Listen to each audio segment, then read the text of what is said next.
deadly riots over the government's plan to avoid defaulting on its loans. Is that the unemployment keeps rising, and it has to keep rising just because you have an excess supply of goods, which is this is all borrowed money that our and that debt is owned by banks in other countries. Spilling over wires. Including right here at home. In the form of a convenient personal loan. A filter cigarette that delivers the taste, and I 45 malt liquor. Are you hot? Quite some time ago by a psychologist. America is sponsoring I first learned it from my grandmother. Now, my grandmother was a wonderful person. She taught me how to play the game Monopoly. She understood that the name of the game is to acquire. She would accumulate everything she could, and eventually she became the master of the board. And then she would always say the same thing to me. She'd look at me and she'd say, "One day, you'll learn to play the game." One summer, I played Monopoly almost every day, all day long. And that summer, I learned to play the game. I came to understand the only way to win is to make a total commitment to acquisition. I came to understand that money and possessions, that's the way that you keep score. And by the end of that summer, I was more ruthless than my grandmother. I was ready to bend the rules if I had to win that game. And I sat down with her to play that fall. I took everything she had. I watched her give her last dollar and quit in utter defeat. And then she had one more thing to teach me. Then she said, "Now it all goes back in the box." All those houses and hotels, all the railroads and utility companies, all that property and all that wonderful money. Now it all goes back in the box. None of it was really yours. You got all heated up about it for a while. But it was around a long time before you sat down at the board. And it will be here after you're gone. Players come and players go. Houses and cars, titles and clothes, even your body. Because the fact is that everything I clutch and consume and hoard is going to go back in the box, and I'm going to lose it all. You have to ask yourself, when you finally get the ultimate promotion, when you've made the ultimate purchase, when you buy the ultimate home, when you have stored up financial security and climbed the ladder of success to the highest rung you can possibly climb it, and the thrill wears off, and it will wear off, then what? How far do you have to walk down that road before you see where it leads? Surely you understand, it'll never be enough. So you have to ask yourself the question, what matters?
was a young man growing up in New York City, I refused to pledge allegiance to the flag.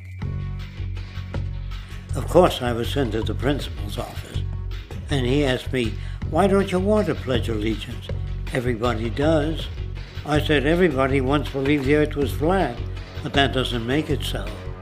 I explained that America owed everything it has to other cultures and other nations, and that I would rather pledge allegiance to the earth and everyone on it. Needless to say, it wasn't long before I left school entirely, and I set up a lab in my bedroom. There I began to learn about science and nature.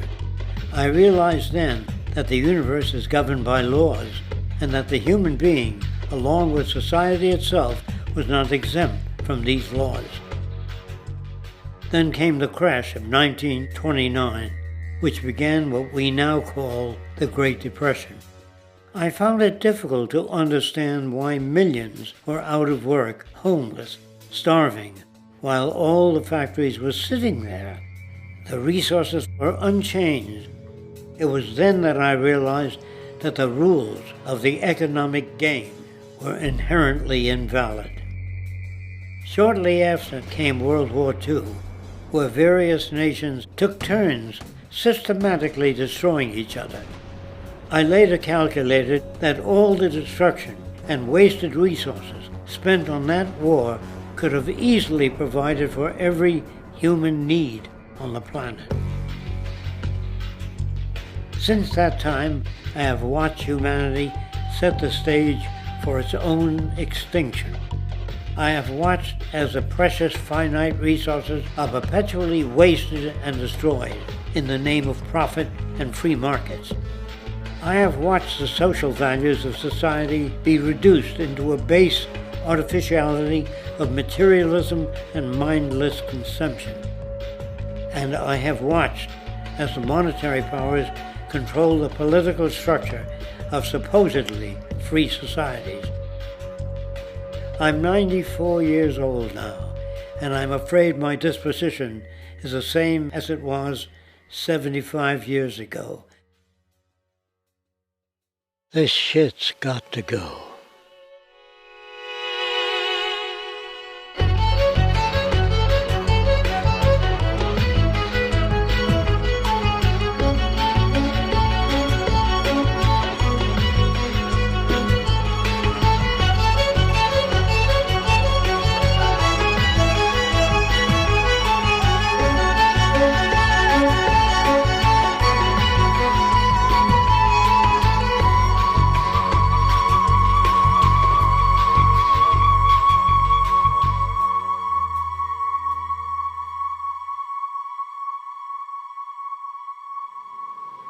So you're a scientist, and somewhere along the way, hammered into your head is the inevitable nature versus nurture, and that's at least up there with Coke versus Pepsi or Greeks versus Trojans.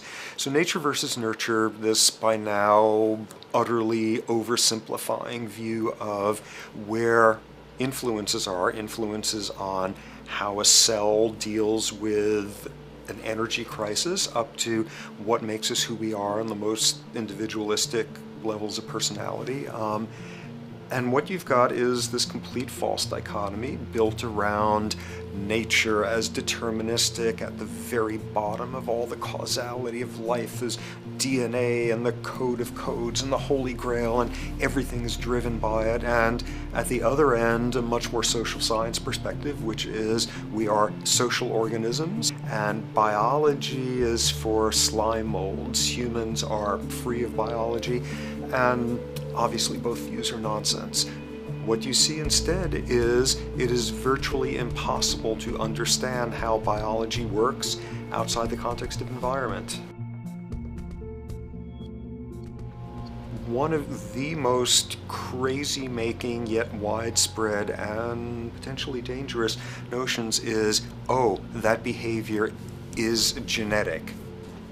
Now, what does that mean? It means all sorts of subtle stuff if you sort of know modern biology, but for most people out there, what it winds up meaning is, a deterministic view of life, one rooted in biology and genetics, genes equal things that can't be changed.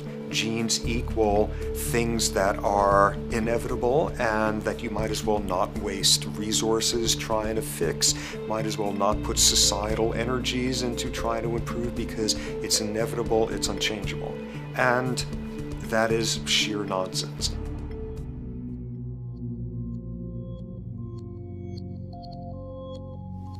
It is widely thought that conditions like ADHD are genetically programmed, conditions like schizophrenia are genetically programmed.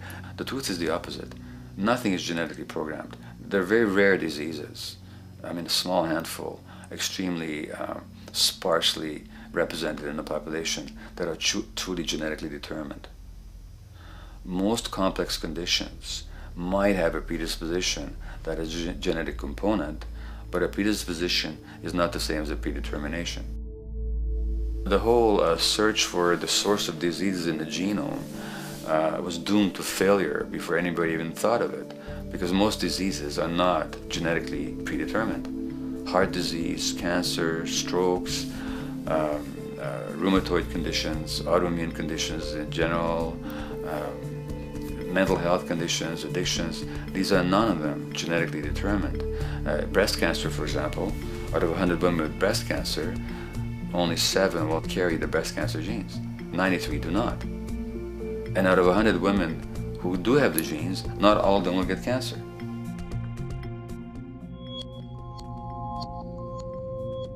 Genes are not just things that make us behave in a particular way regardless of our environment.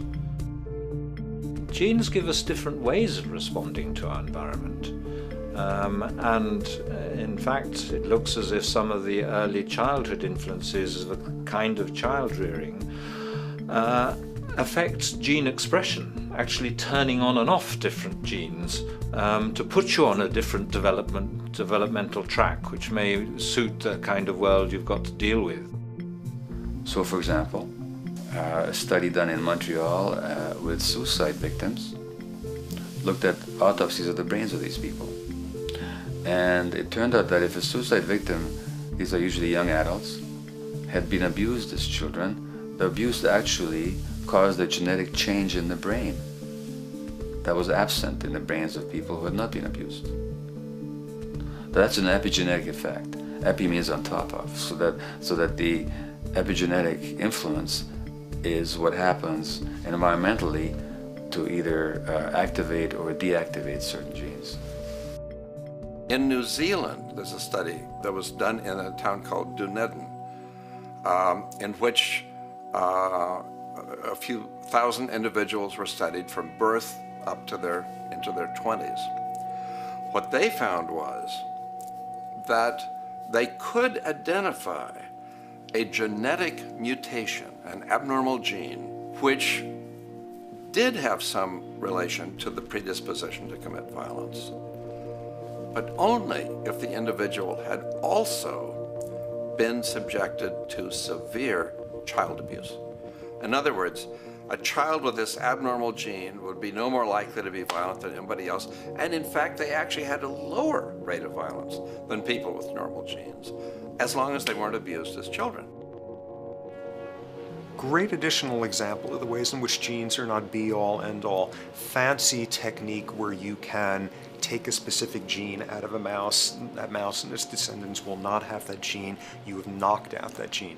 So there's this one gene that codes for a protein that has something to do with learning and memory, and this fabulous demonstration, knock out that gene and you have a mouse that doesn't learn as well. Ooh, a genetic basis for intelligence.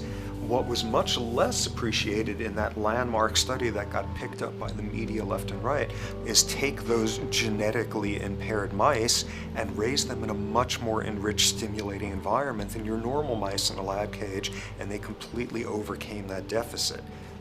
So when one says in a contemporary sense that, oh, this behavior is genetic, to the extent that that's even a valid sort of phrase to use, what you're saying is there is a genetic contribution to how this organism responds to environment.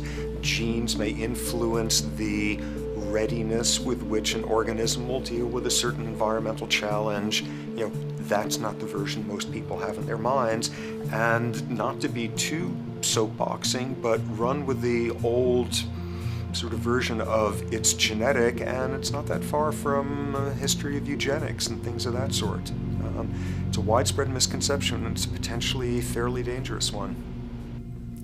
One reason that the sort of biological explanation for violence, one reason that hypothesis is potentially dangerous, it's not just misleading, it can really do harm, is because if you believe that, you could very easily say, well, there's nothing we can do to change the predisposition people have to becoming violent. All we can do if somebody becomes violent is punish them, lock them up or execute them. But we don't need to worry about changing the social environment or the social preconditions that may lead people to become violent, because that's irrelevant. The genetic argument allows us the luxury of ignoring past and present historical and social factors. And in the words of Louis Menand, he wrote in the New Yorker, very astutely, he said, "It's all in the genes, an explanation for the way things are that does not threaten the way things are.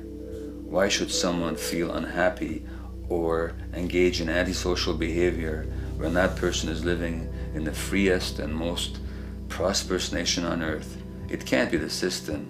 There must be a flaw in the wiring somewhere," which is a good way of putting it. So the genetic argument is simply a cop-out, which allows us to ignore the social and economic and political factors that in fact underlie many troublesome behaviors.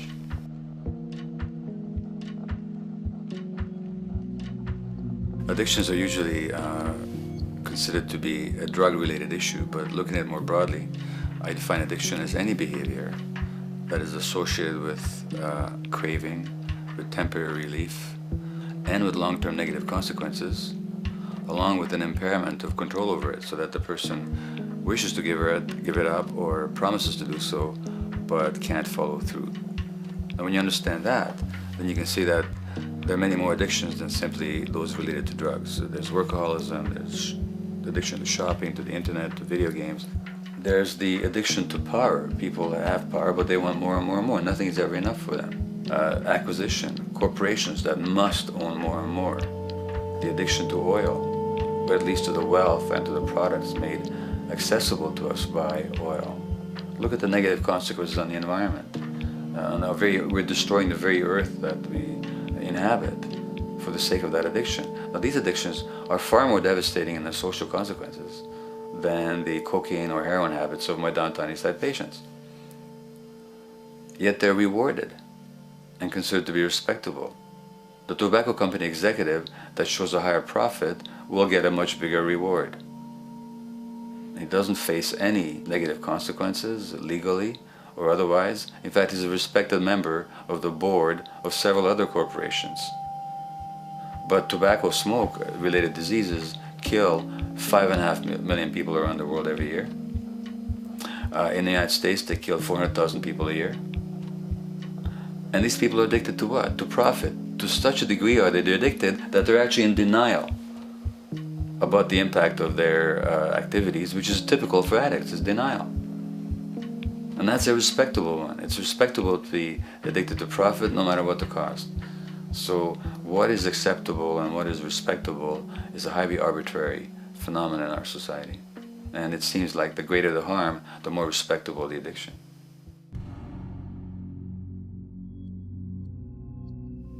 There's a general myth that drugs in themselves are addictive. In fact, the war on drugs is predicated on the idea that if you interdict the sources of drugs, you can deal with addiction that way. Now, if we understand addiction in a broader sense, we see that nothing in itself is addictive. No substance, no drug is by itself addictive, and no behavior is by itself addictive. Many people can go shopping without becoming shopaholics. Not everybody becomes a food addict. Not everyone who drinks a glass of wine becomes an alcoholic. So the real issue is what makes people susceptible, because it's the combination of a susceptible individual and the potentially addictive substance or behavior that actually then makes for the full flowering of addiction. In short, it's not the drug that's addictive, it's the question of the susceptibility of the individual to being addicted to a particular substance or behavior. If we wish to understand what then makes some people susceptible, we actually have to look at their life experience. The old idea, although it's old, but it's still broadly held, that addictions are due to some genetic cause is simply scientifically untenable. What the case is actually is that certain life experiences make people susceptible. Life experiences that not only shape the person's personality and psychological needs, but also their very brains in certain ways. And that process begins in utero.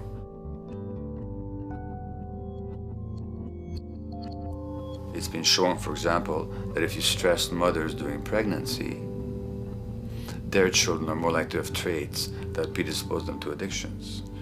And that's because development is shaped by the psychological and social environment. So the biology of human beings is very much affected by and programmed by their life experiences beginning in utero. Environment does not begin at birth. Environment begins as soon as you have an environment. As soon as you are a fetus, you are subject to whatever information is coming through mom's circulations, hormones, levels of nutrients. Great landmark example of this, something called the Dutch hunger winter. 1944, Nazis occupying Holland. For a bunch of reasons, they decide to take all the food and divert it to Germany. For 3 months, everybody there is starving. Tens of thousands of people starve to death. What the Dutch hunger winter effect is, if you were a second or third trimester fetus during the starvation, your body learned something very unique during that time. As it turns out, second, third trimester, something that your body is going about trying to learn about the environment is, well, how menacing of a place is it out there? How plentiful? How much nutrients am I getting by way of mom's circulation?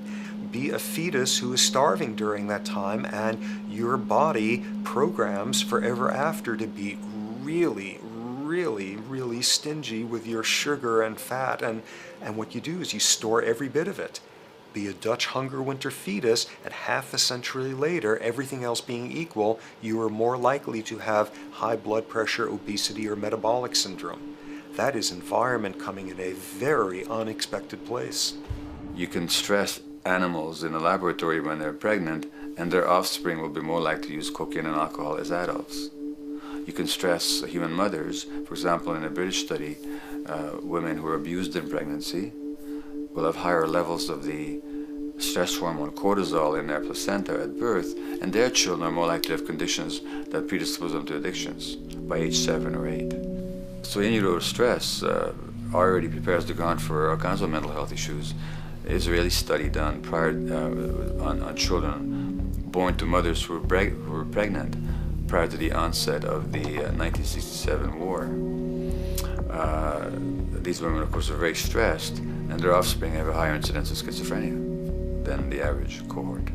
So there's plenty of evidence now that prenatal effects have a huge impact on the developing human being.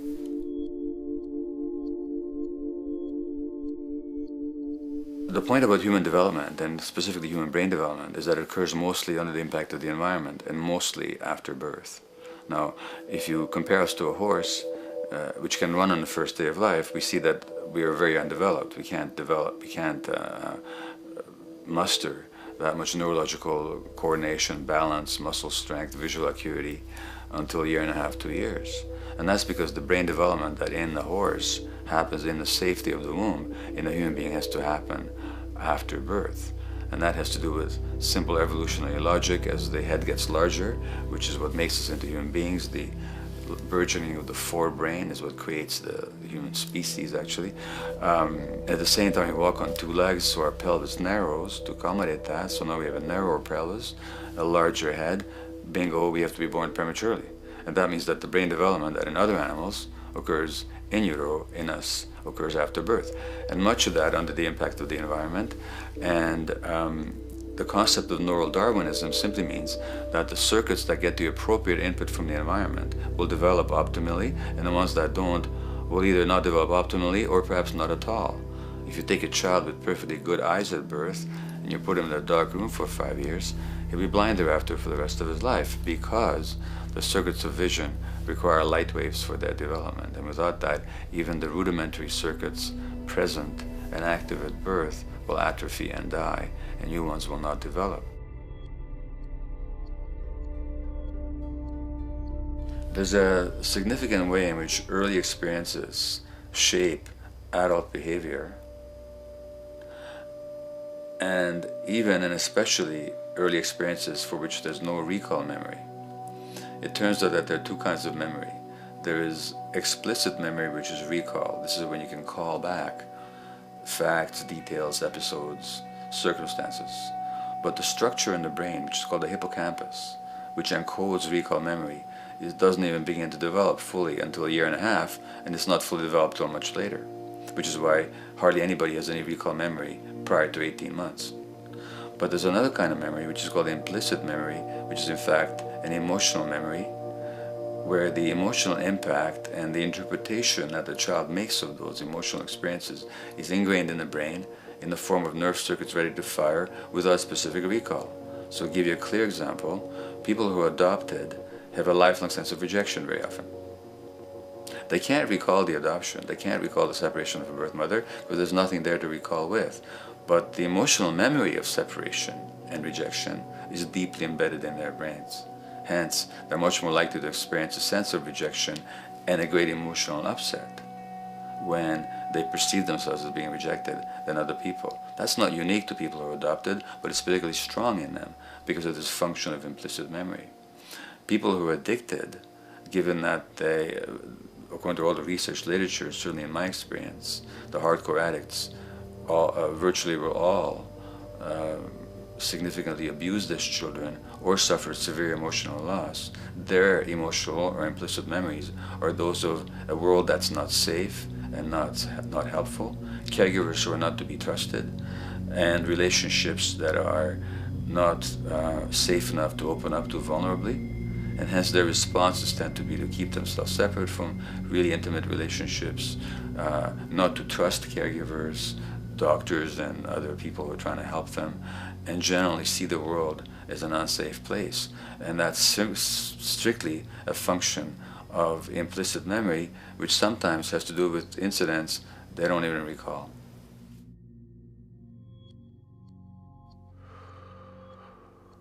Infants who are born premature are often in incubators and various types of gadgetry and machinery for weeks and perhaps months.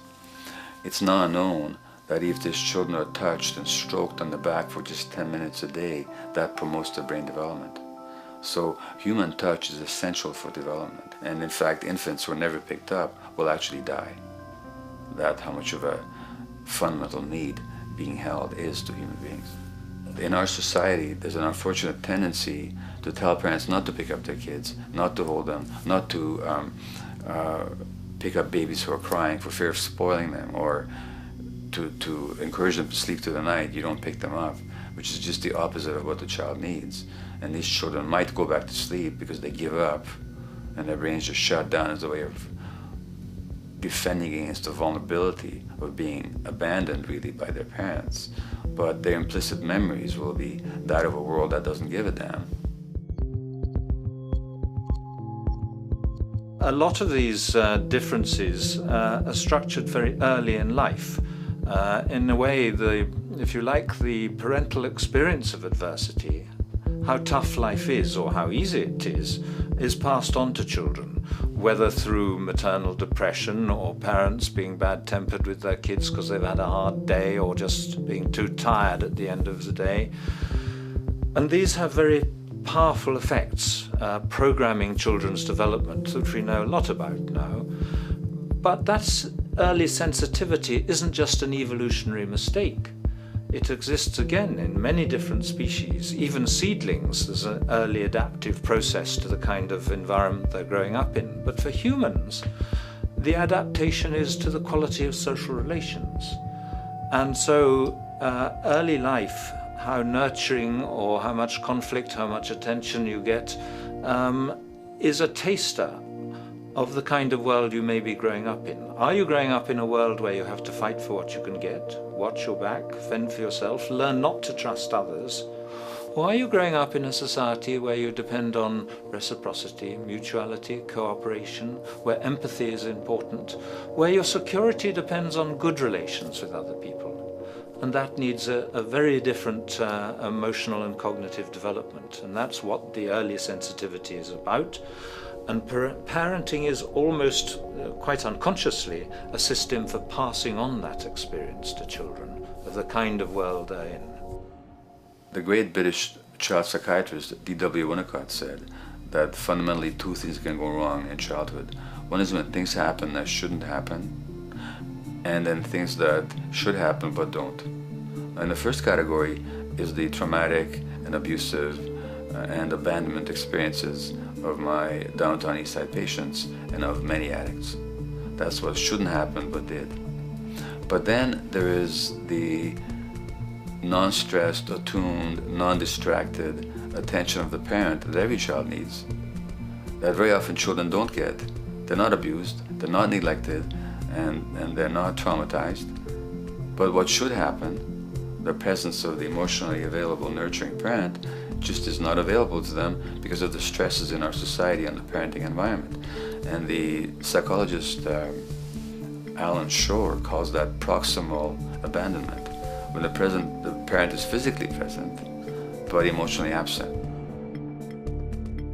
I have spent, roughly the last 40 years of my life working with the most violent people our society produces, murderers, rapists, and so on, in an attempt to understand what causes this violence. I discovered that the most violent of the criminals in our prisons had themselves been victims of a degree of child abuse that was beyond the scale of what I ever thought of applying the term child abuse to. I had no idea of the depth of the depravity with which children in our society are all too often treated.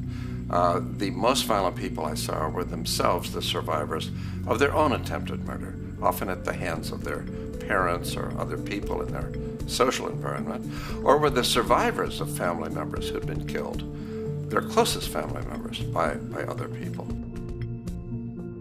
The Buddha argued that everything depends on everything else.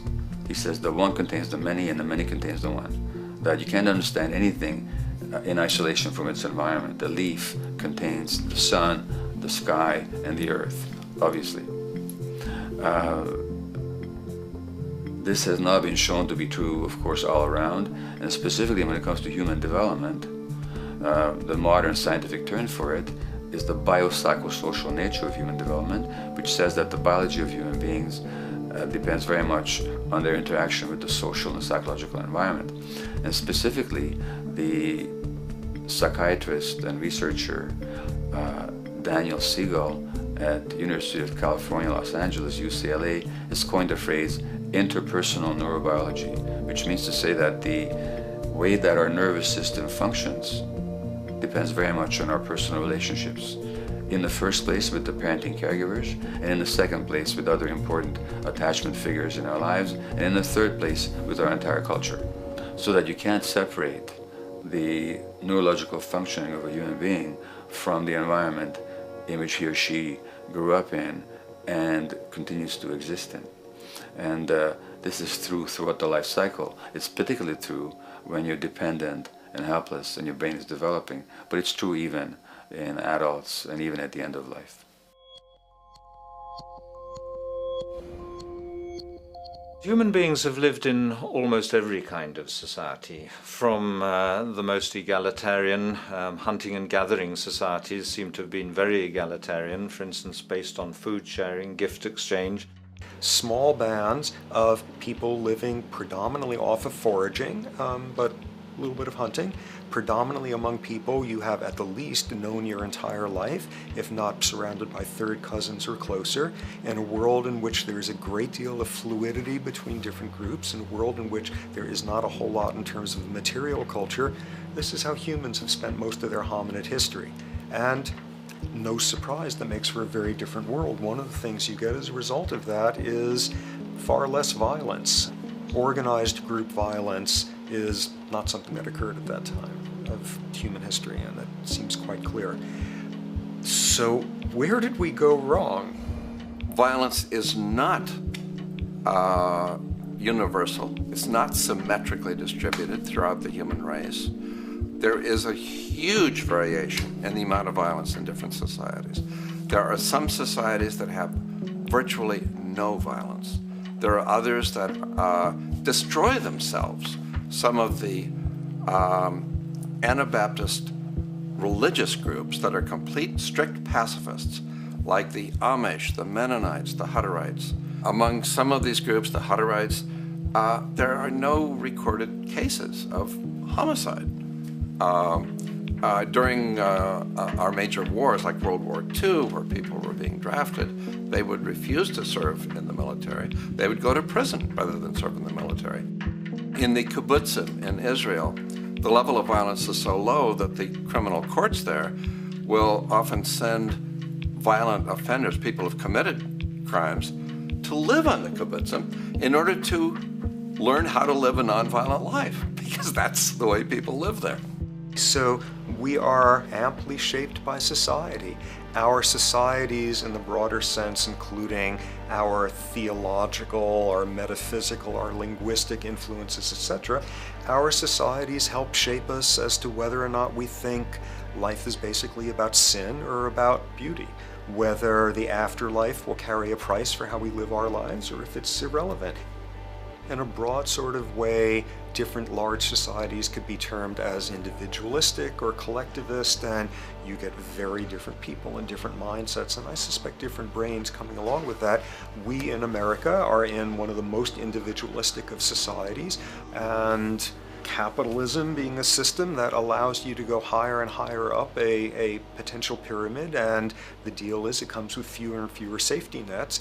By definition, the more stratified a society is, the fewer people you have as peers, the fewer people with whom you have symmetrical, reciprocal relationships, and instead all you have are differing spots and endless hierarchies.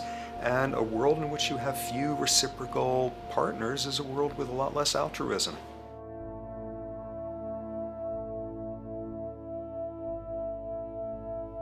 Alright, so this brings us to a total impossible juncture, which is to try to make sense in perspective of science as to what the nature is of human nature. You know, on a certain level, the nature of our nature is not to be particularly constrained by our nature.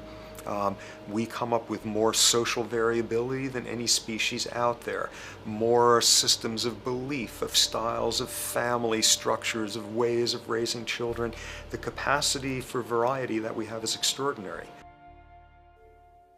In a society which is predicated on competition and really very often the ruthless exploitation of one human being by another, the profiteering of other people's problems, and very often the creation of problems for the purpose of profiteering, the ruling ideology will very often justify that behavior by appeals to some fundamental and unalterable human nature. So the myth in our society is that people are competitive by nature, and that they're individualistic, and that they're selfish. The real reality is quite the opposite. We have certain human needs. The only way that you can talk about human nature concretely is by recognizing that there's certain human needs. We have a human need for companionship and for close contact, to be loved, to be attached to be accepted, to be seen, to be received for who we are. If those needs are met, we develop into people who are compassionate and cooperative and who have empathy for other people.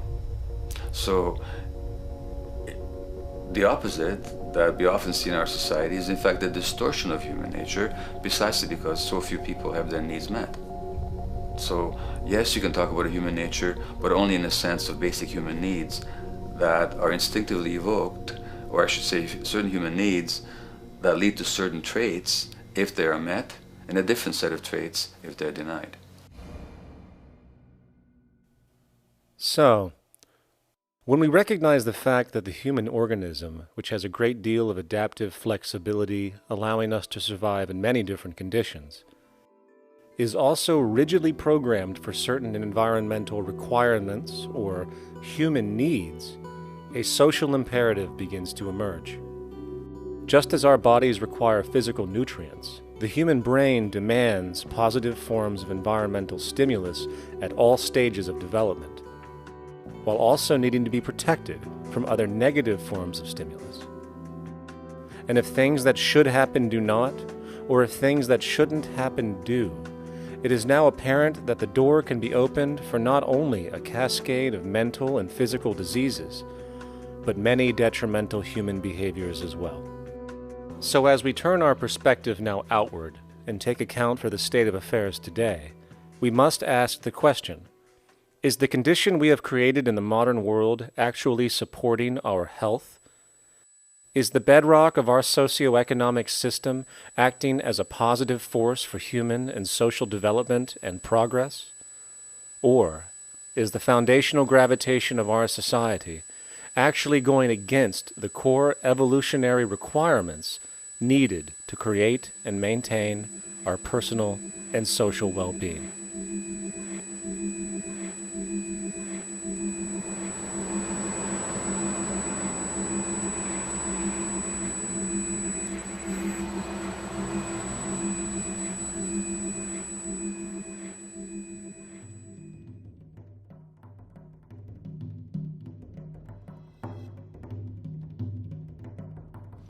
So one might ask, where did this all begin? What we have today, really a world in a state of cumulative collapse. You get it started with John Locke. And John Locke introduces property, and he has three provisos for just private right and property.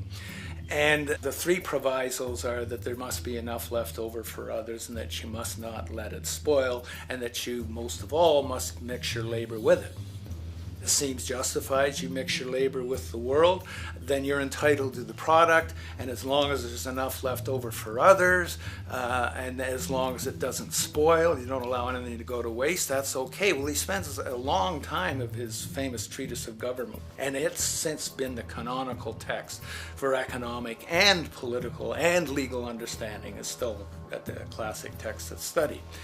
Well, what he did is, after he gives the provisos, and you're almost thinking at the time whether you're for private property or not, he's given a very good and plausible and powerful defense of private property here. Well, he drops them. He drops them like that, right in one sentence. He says, well, once the introduction of money came in by men's tacit consent, then it became, and he doesn't say all the provisos are canceled, erased, but that's what happens. So now we have not product and your property earned by your own labor. Oh no, money buys labor now. There's no longer consideration of whether there's enough left over for others. There's no longer consideration of whether it spoils, because he says, well, money's like silver and gold can't spoil, therefore monies can't be responsible for waste, which is ridiculous. We're not talking about money and silver, we're talking about what its effects are. It's one non sequitur after another. Just the most startling logical legerdemain that he gets away with here. But it fits the interests of capital owners. Then Adam Smith comes along, and what he adds is the religion to this. Locke started with God made it all this way. This is God's right. And now we get also with Smith coming along and says it's not only God's, I mean, he's not saying this, but this is what's happening philosophically, in principle. He's saying it's not only a question of private property, that's all now presupposed, is given. And that there's money investors that buy labor, given. That there's no limit to how much they can buy of other men's labor, how much they can accumulate, how much inequality, that's all given now. And so he comes along, and what his big idea is, and again, it's just introduced in parentheses, en passant. You know, when people put out the goods for sale and others, you know, the supply, and other people buy them with the demand and so forth, how do we have supply equaling demand or demand equaling supply? How can they come into equilibrium? And that is one of the central notions of economics, is how do they come into equilibrium? And he says it's the invisible hand of the market that brings them into equilibrium. So now we have God is actually immanent. He just didn't give the rights to property and how, all its wherewithal and its natural rights of doing all that Locke said. Now we have the system itself as God. In fact, Smith says, when he talks, and you'll never find this quoted, you have to read the whole of the Inquiry into the Wealth of Nations. He says, the scantiness of subsistence sets limits to the reproduction of the poor, and that nature can deal with this in no other way than elimination of their children. So he anticipated evolutionary theory in the worst sense. This is well before Darwin. And so he called them the race of laborers. So you can see there was inherent racism built in here. There was an inherent acceptance, life blindness to kill innumerable children. And he thought, well, that's the invisible hand making supply meet demand and demand meet supply. So see how wise God is. So you can see a lot of the really virulent, life-destructive, eco-genocidal things that are going on now have, in a way, a thought gene back in Smith too. When we reflect on the original concept of the so-called free market capitalist system, as initiated by early economic philosophers such as Adam Smith, we see that the original intent of a market was based around real, tangible, life-supporting goods for trade. Adam Smith never fathomed that the most profitable economic sector on the planet would eventually be in the arena of financial trading or so-called investment, where money itself is simply gained by the movement of other money in an arbitrary game which holds zero productive merit to society. Yet, regardless of Smith's intent, the door for such seemingly anomalous advents was left wide open by one fundamental tenet of this theory. Money is treated as a commodity in and of itself.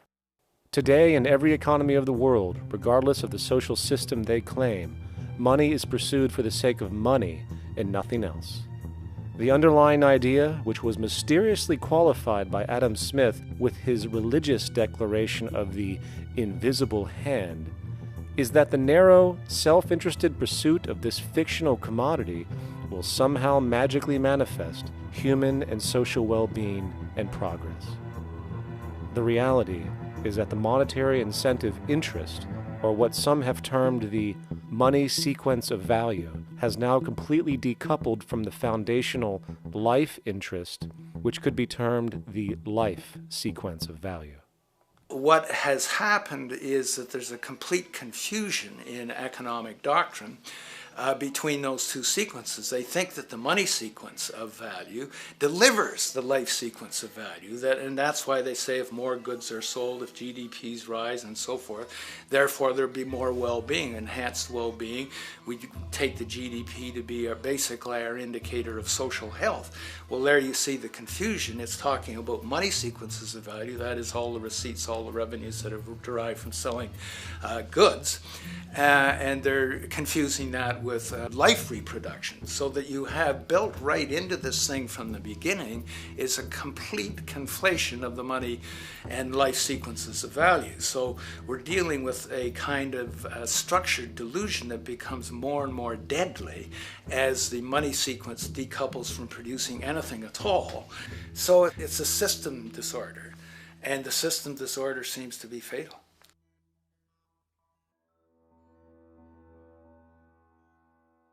In society today, you seldom hear anyone speak of the progress of their country or society in terms of their physical well-being, state of happiness, trust, or social stability. Rather, the measures are presented to us through economic abstractions. We have the gross domestic product, the consumer price index, the value of the stock market, rates of inflation, and so on. But does this tell us anything of real value as to the quality of people's lives? No, all these measures have to do with the money sequence itself and nothing more. For example, the gross domestic product of a country is a measure of the value of goods and services sold. This measure is claimed to correlate to the standard of living of a country's people. In the United States, healthcare accounted for over 17% of GDP in 2009, amounting to over $2.5 trillion spent. hence creating a positive effect on this economic measure. And based on this logic, it would be even better for the U.S. economy if healthcare services increased more so, perhaps to $3 trillion or $5 trillion, since that would create more growth, more jobs, and hence boasted by economists as a rise in their country's standard of living. But wait a minute, what do healthcare services actually represent? Well, sick and dying people.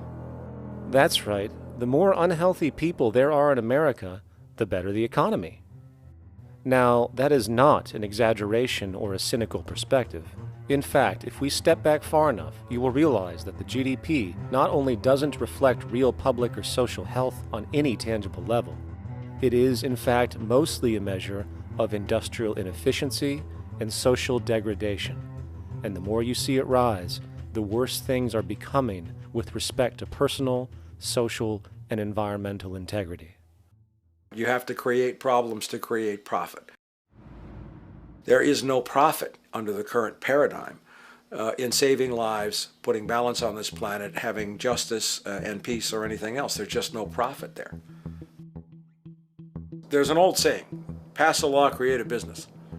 Whether you're creating a business for a lawyer or whatever. So, crime does create business, just like destruction creates business in Haiti. We have now roughly 2 million people incarcerated in this country, and of those, many of them are in prisons run by private corporations, Corrections Corporation of America, Wackenhut, who trade their stock on Wall Street based upon how many people are in jail.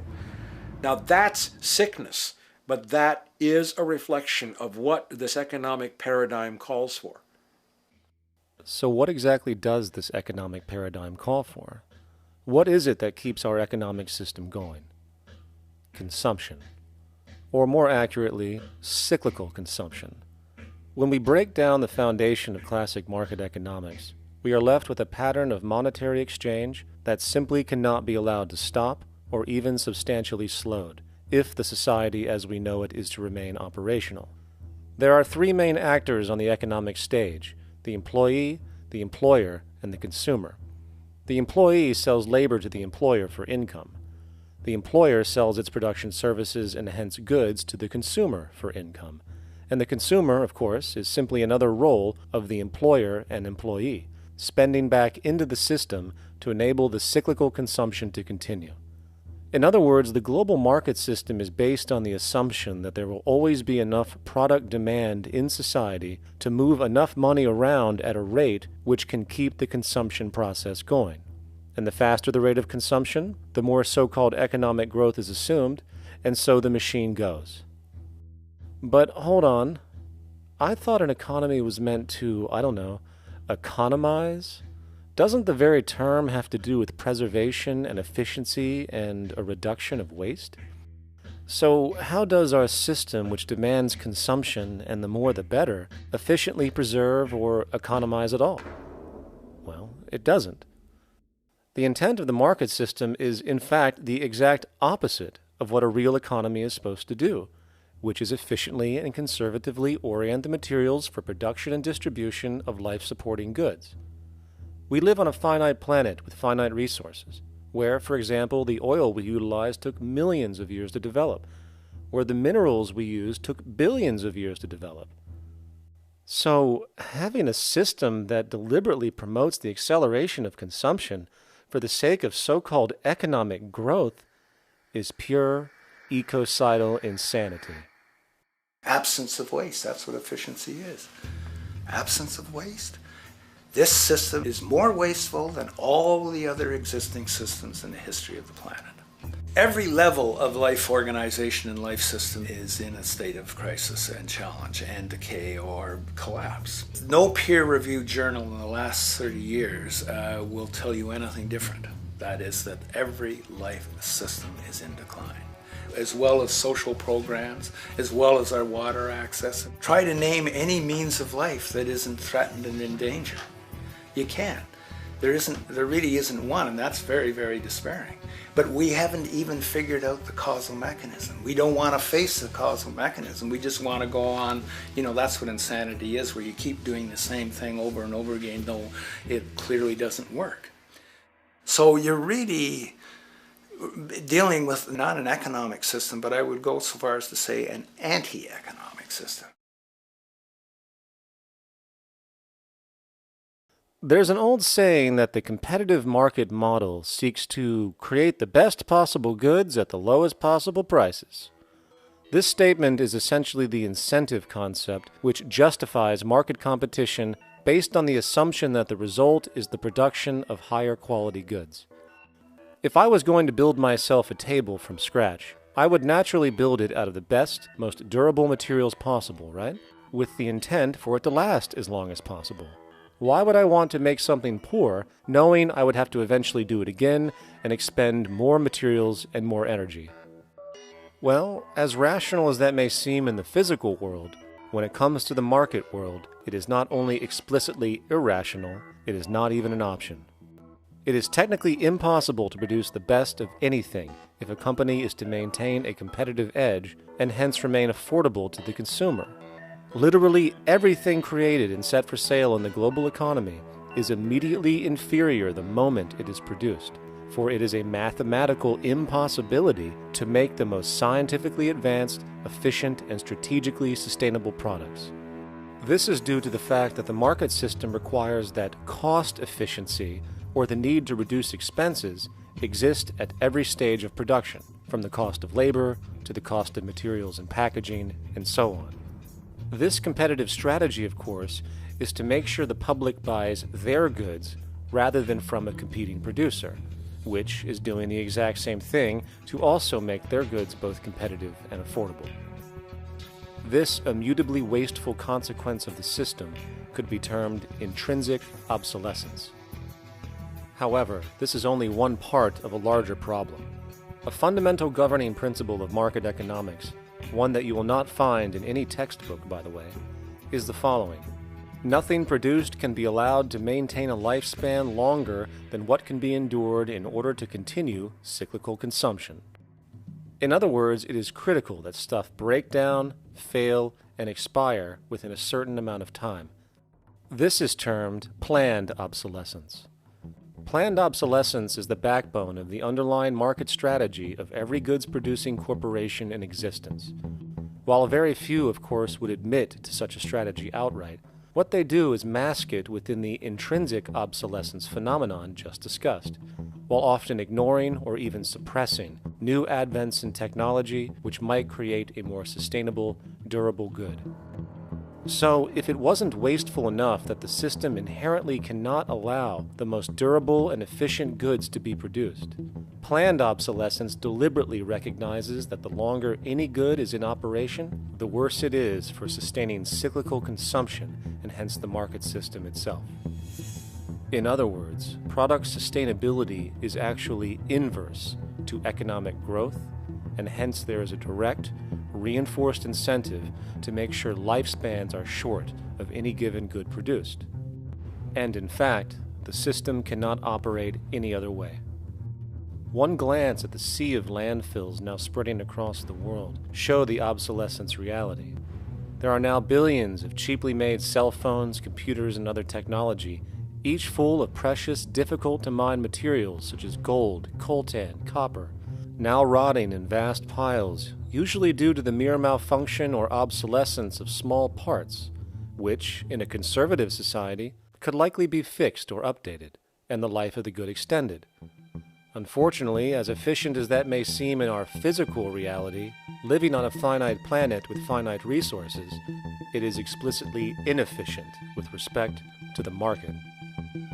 To put it into a phrase, efficiency, sustainability, and preservation are the enemies of our economic system. Likewise, just as physical goods need to be constantly produced and reproduced, regardless of their environmental impact, the service industry operates with an equal rationale. The fact is, there is no monetary benefit to resolving any problems which are currently being serviced.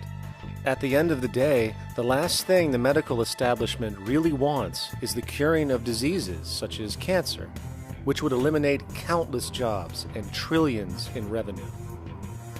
And since we're on the subject, crime and terrorism in this system are good. Well, at least economically, for it is employing police, generating high-value commodities for security, not to mention the value of prisons that are privately owned for profit. And how about war? The war industry in America is a huge driver of GDP, one of the most profitable industries, producing weapons of death and destruction.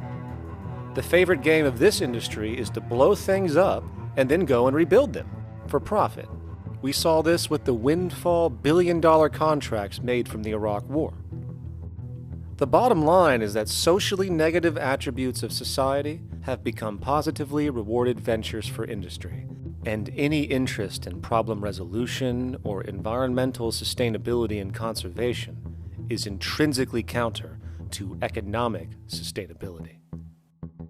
And this is why, every time you see the GDP rise in any country, you are witnessing an increase in necessity, whether real or contrived. And by definition, a necessity is rooted in inefficiency. Hence, increased necessity means increased inefficiency. The American dream is based on rampant consumerism. It is based upon the fact that mainstream media, and especially commercial advertising, all corporations who need this infinite growth have convinced us or brainwashed most people in America, and hence the world, that we have to have X number of material possessions and the possibility of gaining infinitely more material possessions in order to be happy. That's just not true. So why do people continue to buy in this way, which is ultimately eco-genocidal in its systemic effects cumulatively? And it just is classical operant conditioning. You simply put inputs of conditioning into the organism, and you have outputs of desired behaviors or goals or objectives. And it has all the resources of technology. And they boast about how they get into the minds of infants. What they hear is already making them conditioned to the brand. Then you see, well, that's how people have been such fools. In a way, they've been taught to be fools. It's a value system disorder. You know, if there is any testament to the plasticity of the human mind, if there is any proof to how malleable human thought is and how easily conditioned and guided people can become based on the nature of their environmental stimulus and what it reinforces, the world of commercial advertising is the proof.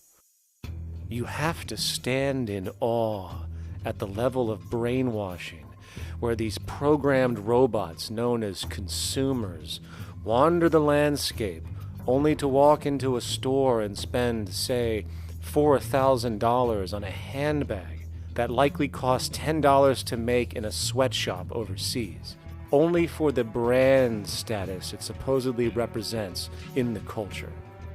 Or perhaps the ancient communal traditions which increased trust and cohesiveness in society, which have now been hijacked by acquisitive, materialistic values, where now annually we exchange useless crap a few times a year.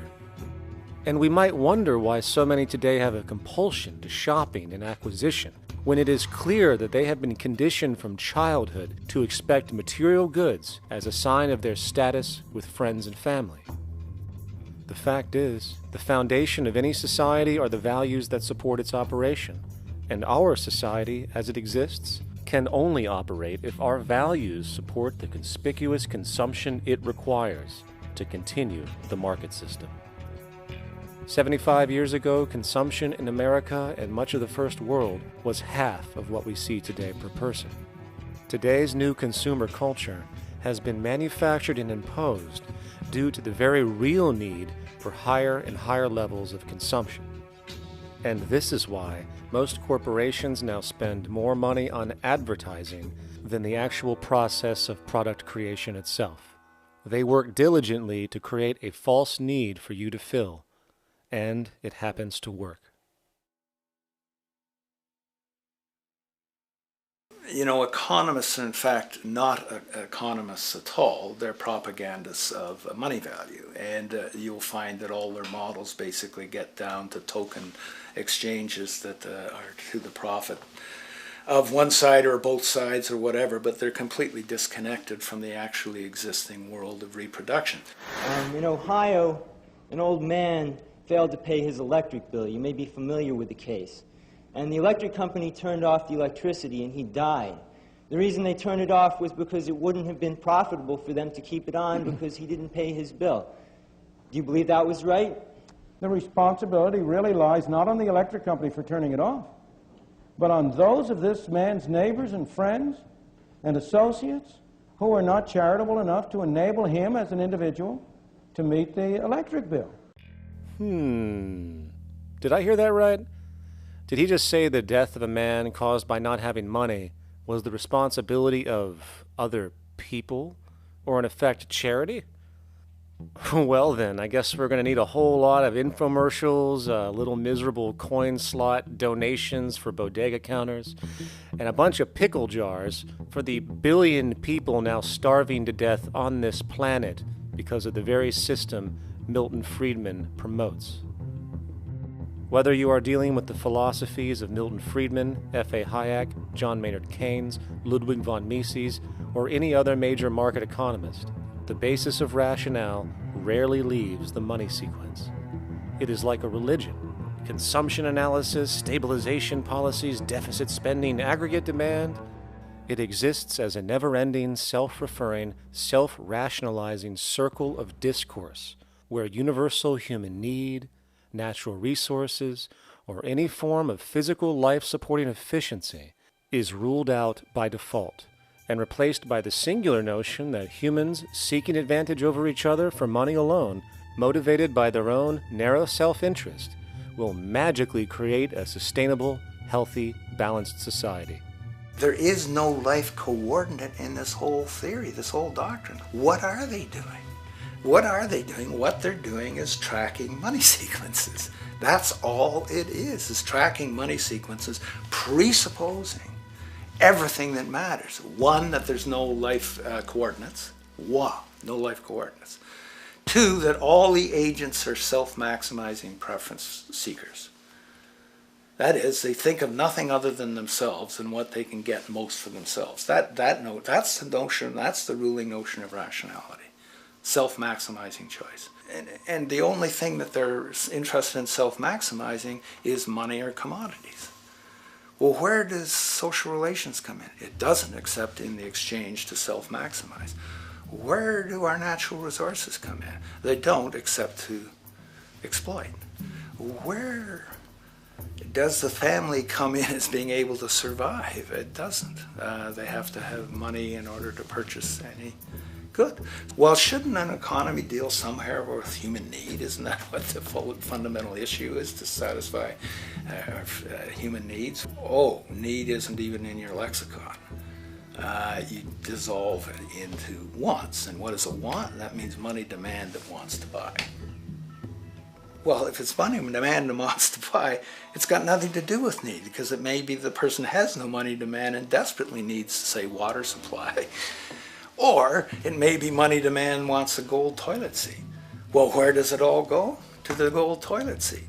And you call this economics? Like, it's really, when one thinks of it, it's got to be the most bizarre delusion in the history of human thought. Now, so far we have focused on the market system, but this system is actually only one half of the global economic paradigm. The other half is the monetary system. While the market system deals with the interaction of people gaming for profit across the spectrum of labor, production, and distribution, the monetary system is an underlying set of policies set by financial institutions which create conditions for the market system, among other things. It includes terms we often hear, such as interest rates, loans, debt, the money supply, inflation, etc. And while you might want to pull your hair out listening to the gibberish coming from the monetary economists, modest preemptive actions can obviate the need of more drastic actions at a later date. The nature and effect of this system is actually quite simple. Our economy has, or the global economy has, three basic things that govern it. One is fractional reserve banking, banks printing money out of nothing. It's also based upon compound interest. When you borrow money, you have to pay back more than you borrowed, which means that you, in effect, create money out of thin air, again, which has to be serviced by creating still more money. We live in an infinite growth paradigm. The economic paradigm we live in now is a Ponzi scheme. It's nothing grows forever. It's not possible. As a great psychologist James Hillman wrote, the only thing that grows in a human body after a certain age is cancer. It's not just the amount of money that has to keep growing, it's the amount of consumers. Consumers to borrow money at interest to generate more money, and obviously that's not possible on a finite planet. People are basically vehicles to just create money, which must create more money to keep the whole thing from falling apart, which is what's happening right now. There are really only two things anyone needs to know about the monetary system. 1. All money is created out of debt. Money is monetized debt, whether it materialized from treasury bonds, home loan contracts, or credit cards. In other words, if all outstanding debt was to be repaid right now, there would not be $1 in circulation. And 2, interest is charged on virtually all loans made, and the money needed to pay back this interest does not exist in the money supply outright. Only the principal is created by the loans, and the principal is the money supply. So, if all this debt was to be repaid right now, not only would there not be $1 left in circulation, there would also be a gigantic amount of money owed that is literally impossible to pay back, for it does not exist. The consequence of all of this is that two things are inevitable: inflation and bankruptcy. As far as inflation, this can be seen as an historical trend in virtually every country today, and easily tied to its cause, which is the perpetual increase of the money supply, which is required to cover the interest charges and keep the system going. As far as bankruptcy, it comes in the form of debt collapse. This collapse will inevitably occur with a person, a business, or a country, and typically happens when the interest payments are no longer possible to make. But there is a bright side to all of this. Well, at least in terms of the market system, because debt creates pressure. Debt creates wage slaves. A person in debt is much more likely to take a low wage than a person who isn't, hence becoming a cheap commodity. So it's great for the corporations to have a pool of people that have no financial mobility. But hey, that same train of thought also goes for entire countries. The World Bank and the International Monetary Fund, which mostly serve as proxies for transnational corporate interests, give gigantic loans to troubled countries at very high interest rates, and then, once the countries are deeply in the hole and can't pay, austerity measures are applied, the corporations swoop in, set up sweatshops, and take their natural resources. Now that's market efficiency. But wait, there's more. You see, there's this unique hybrid of the monetary and market system called the stock market, which rather than, actually produce anything real, they just buy and sell money itself. And when it comes to debt, you know what they do? That's right, they trade it. They actually buy and sell debt for profit, from credit default swaps and collateralized debt obligations for consumer debt, to complex derivative schemes used to mask the debt of entire countries, such as the collusion of investment bank Goldman Sachs in Greece, which nearly collapsed the entire European economy. So when it comes to the stock market and Wall Street, we have an entirely new level of insanity born out of the money sequence of value. All you need to know about markets was written in an editorial in the Wall Street Journal a couple of years ago. It was called Lessons of the Brain-Damaged Investor. And in this editorial, they explain why people with slight brain damage do better as investors than people with normal brain functionality. Why? Because the slightly brain-damaged person has no empathy. And that's the key. If you don't have any empathy, you do well as an investor. And so Wall Street breeds people who have no empathy to go in there and to make decisions and make trades that they have no compunction about and no thought whatsoever as to what they're doing might affect their fellow human being. So they breed these robots, these people who have no souls. And since they don't even want to pay these people anymore, they're now breeding robots, real algorithmic traders. Goldman Sachs and the high-frequency trading scandal. They put a computer next to the exchange, the New York Stock Exchange. This computer, this co-located computer, as they call it, it front-runs all the trades on the exchange, and it hits the exchange with volumes of orders in ways that scout pennies and nickels away from the exchange. It's like they're siphoning money all day long. They went one quarter last year, 30 or 60 straight days without a single down day and made millions of dollars every single day. Is that because, well, that's statistically impossible. When I worked on Wall Street, the way it works is everyone kicks upstairs the bribes. The brokers bribe to the office manager bribes to the regional sales manager bribes to the national sales manager. It's a common understanding. At Christmas, who gets the biggest bonus at Christmas in an average brokerage office? The compliance officer. The compliance officer sits there all day long. He's supposed to be making sure you don't violate any of the margin rules and you're complying with the law. Of course, yeah, to the extent that you can bribe the compliance officer, yeah, that's right, you are complying with the law. So how does fraud has become the system? It's no longer a byproduct. It is the system. You know, it's like that old Woody Allen joke. He says, "Doctor, my brother thinks he's a chicken." And the doctor says, "Take a pill, and that should cure the problem." And he says, "No, doctor, you don't understand. We need the eggs." Okay? So the trading of fraudulent claims back and forth between banks to generate fees, to generate bonuses, has become the GDP producing growth engine of the United States economy, even though they're essentially trading fraudulent claims that there's absolutely no hope of ever paying back. They're processing and generating and resecuritizing nothing. If I write $20 billion on a cocktail napkin and I sell it to JP Morgan, while JP Morgan writes $20 billion on a cocktail napkin, and we swap those two cocktail napkins at a bar, and we each pay ourselves 1/4% in a fee, we make a lot of money for our Christmas bonus. We each have on our books a $20 billion cocktail napkin, which has no real value until such time as the system is no longer able to absorb bogus cocktail napkins, in which case we go to the government to get bailed out. And because of Wall Street and the global stock market, there are now conservatively about $700 trillion of outstanding fraudulent claims known as derivatives, still waiting to collapse, a value amounting to over 10 times the gross domestic product of the entire planet. And while we have seen the bailouts of corporations and banks by governments, which of course comedically borrow their money from banks to begin with, we are now seeing attempts to bail out whole countries by conglomerates of other countries through the international banks. But how do you bail out a planet? There is no country out there that isn't now saturated in debt. The cascade of sovereign debt defaults we have seen can only be the beginning when the math is taken into account.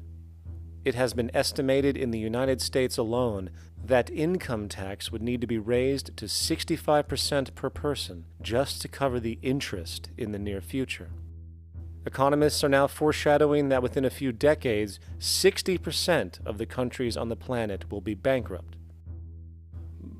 But hold on, let me get this straight. The world is going bankrupt, whatever the hell that means, because of this idea called debt, which doesn't even exist in the physical reality. It's only part of a game that we've invented. And yet the well-being of billions of people is now being compromised. Extreme layoffs, tent cities, accelerating poverty, austerity measures imposed, schools shutting down, child hunger, and other levels of familial deprivation, all because of this elaborate fiction. What are we, fucking stupid? Hey, Mars, my man. Help a brother out, huh? Grow up, kid.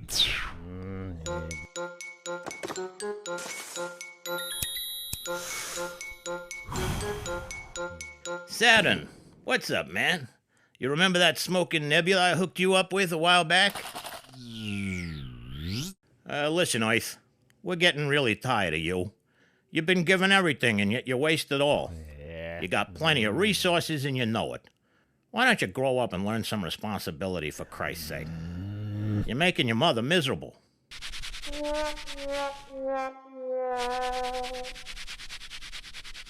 You're on your own, pal. Yeah, whatever.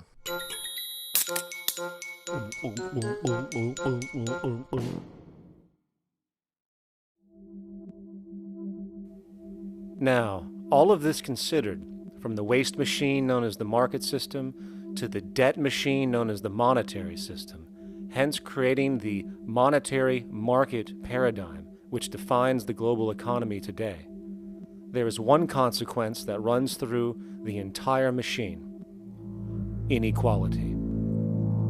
Whether it is the market system which creates a natural gravitation towards monopoly and power consolidation, while also generating pockets of wealthy industries that tower over others regardless of utility, such as the fact that top hedge fund managers on Wall Street now take home over $300 million a year for contributing literally nothing, while a scientist looking for a cure for a disease trying to help humanity might make $60,000 a year if they're lucky. Or whether it is the monetary system, which has class division built right into its structure. For example, if I have $1 million to spare and I put it into a CD at 4% interest, I will make $40,000 a year. No social contribution, no nothing. However, if I'm a lower class person and have to take loans to buy my car or home, I am paying in interest, which, in abstraction, is going to pay that millionaire with the 4% CD. This stealing from the poor to pay the rich is a foundational, built-in aspect of the monetary system, and it could be labeled structural classism. Of course, historically, social stratification has always been deemed unfair, but obviously accepted overall as now 1% of the population owns 40% of the planet's wealth. But, material fairness aside, there is something else going on underneath the surface of inequality, causing an incredible deterioration in public health as a whole. Well, I think people are often puzzled by the contrast between the material success of our societies, unprecedented levels of wealth, and the many social failings. I mean, you know, if you look at the rates of drug abuse or violence or self-harm amongst kids or mental illness, there's clearly something going deeply wrong with our societies. What the data that I've been describing does is simply shows that intuition that people have had for hundreds of years, that inequality is divisive and socially corrosive, that intuition is truer than I think we ever imagined. There are very powerful psychological and social effects of inequality, more to do, I suppose, with feelings of superiority and inferiority, that kind of division, and maybe going with the sort of respect, disrespect, people feeling looked down on at the bottom, which, by the way, is why violence is more common in more unequal societies. It's the trigger to violence is so often people feeling looked down on and disrespected. If there is one principle I can emphasize that is the most important principle underlying the prevention of violence, it would be equality. The single most significant factor that affects the rate of violence is the degree of equality versus the degree of inequality in that society. So what one's looking at is a sort of general social dysfunction. It's not just one or two things that go wrong as inequality increases. It seems to be everything, whether we're talking about crime or health or mental illness or whatever. One of the really disturbing findings out in public health there is never ever make the mistake of being poor or being born poor. Your health pays for it in endless sorts of ways, something known as the health socioeconomic gradient. As you move down from the highest strata in society in terms of socioeconomic status, every step down, health gets worse for umpteen different diseases. Life expectancy gets worse, infant mortality rate, everything you could look at. So a huge issue has been, why is it that this gradient exists? Totally simple, obvious answer, which is if you are chronically sick, you're not going to be very productive, so health causes drive socioeconomic differences. Not that in the slightest. On the very simple level that you could look at socioeconomic status of a 10-year-old, and that's going to predict something about their health decades later. So that's the direction of causality. Next one, what's it about? Oh, it's perfectly obvious. Poor people can't afford to go to the doctor. It's healthcare access. It's got nothing to do with that, because you see these same gradients in countries with universal healthcare, socialized medicine. Okay, next simple explanation. Oh, on the average, the poorer you are, the more likely you are to smoke, to drink, to all sorts of lifestyle risk factor stuff. Yeah, those contribute, but careful studies have shown that explains maybe about a third of the variability. So what's left? And what's left is having a ton to do with the stress of poverty. So the poorer you are, starting off being, the person who's $1 income behind Bill Gates, the poorer you are in this country, on the average, the worse your health is. This tells us something really important. The health connection with poverty, it's not about being poor, it's about feeling poor. Increasingly, we recognize that chronic stress is an important influence on health, but the most important sources of stress are the quality of social relations. And if there is anything that lowers the quality of social relations, it is the socioeconomic stratification of society. What science has now shown is that regardless of material wealth, the stress of simply living in a stratified society leads to a vast spectrum of public health problems. And the greater the inequality, the worse they become. Life expectancy, longer in more equal countries. Drug abuse, less in more equal countries. Mental illness, less in more equal countries. Social capital, meaning the ability of people to trust each other, naturally greater in more equal countries. Educational scores, higher in more equal countries. Homicide rates, less in more equal countries. Crime and rates of imprisonment, less in more equal countries. It goes on and on. Infant mortality, obesity, teen birth rate, less in more equal countries. And perhaps most interesting, innovation, greater in more equal countries, which challenges the age-old notion that a competitive, stratified society is somehow more creative and inventive. Moreover, a study done in the UK called the Whitehall Study confirmed that there is a social distribution of disease as you go from the top of the socioeconomic ladder to the bottom. For example, it was found that the lowest rungs of the hierarchy had a 4-fold increase of heart disease-based mortality compared to the highest rungs. And this pattern exists irrespective of access to health care. Hence, the worse a person's relative financial status, the worse their health is going to be on average. This phenomenon is rooted in what could be termed psychosocial stress, and it is at the foundation of the greatest social distortions plaguing our society today. Its cause? The monetary market system.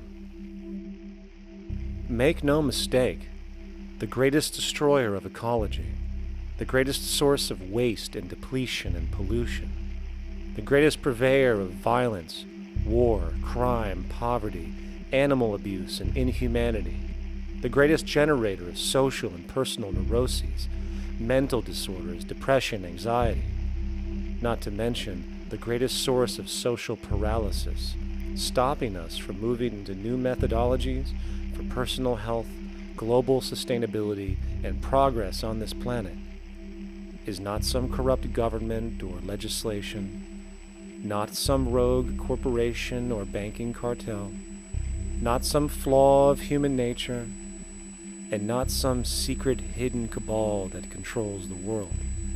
It is, in fact, the socio-economic system itself at its very foundation.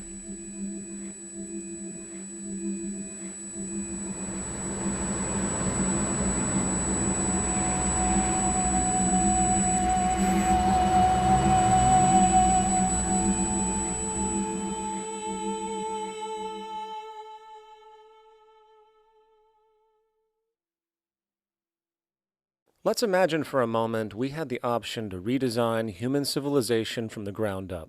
What if, hypothetically speaking, We discovered an exact replica of the planet Earth, and the only difference between this new planet and our current one is that human evolution had not occurred.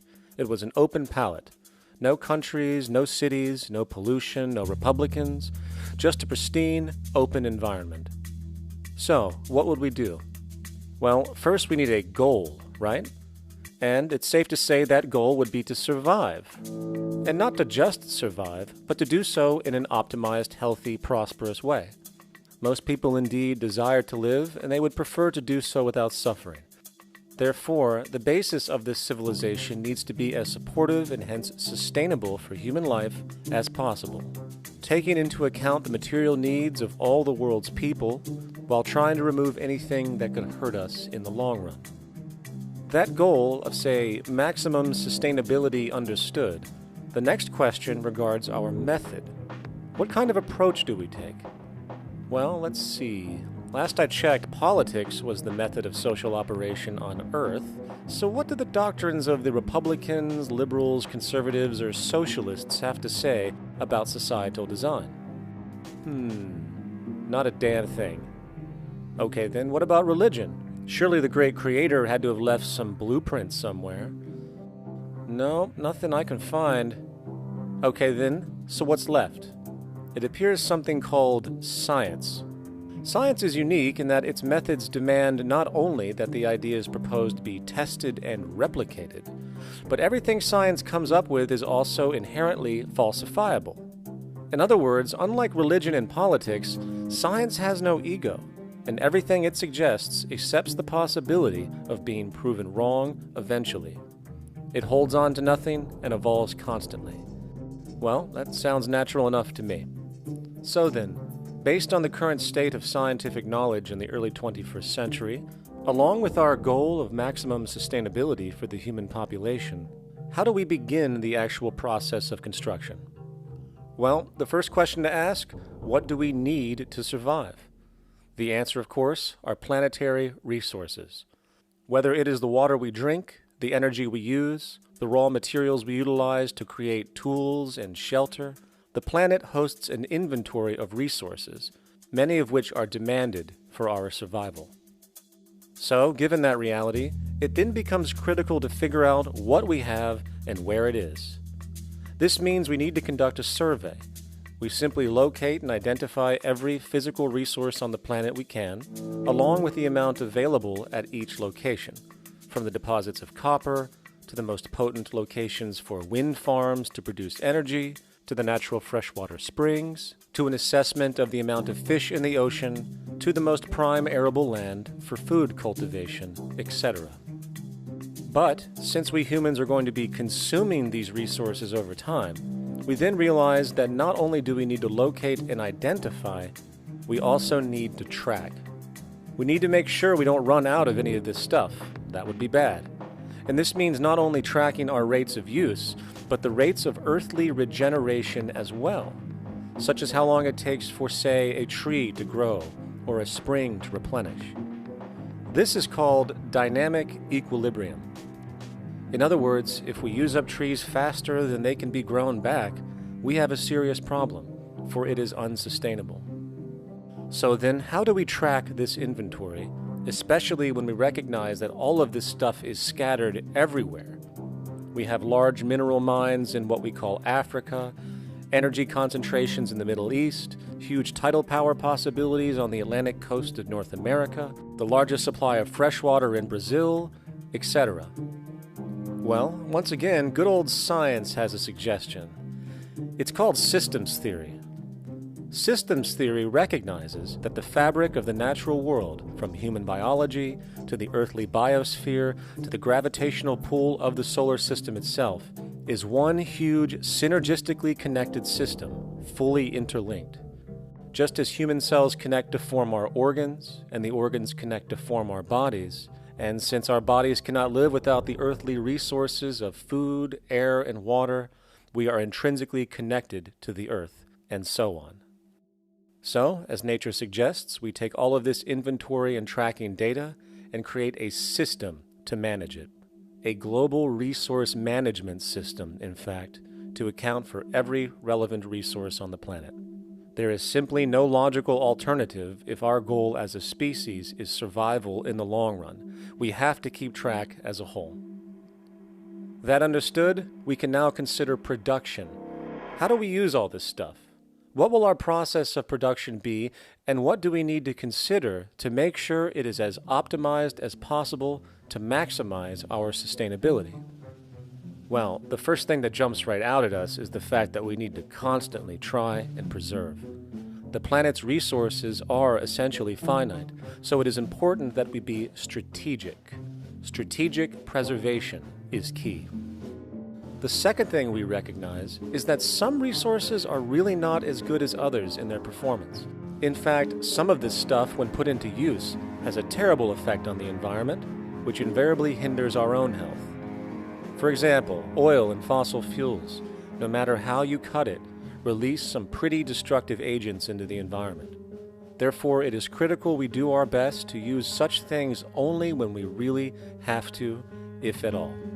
Fortunately for us, we see a ton of solar, wind, tidal, wave, heat differential, and geothermal possibilities for energy production, so we can strategize objectively about what we use and where to avoid what could be called negative retroactions, or anything that results from production or use that damages the environment and hence ourselves.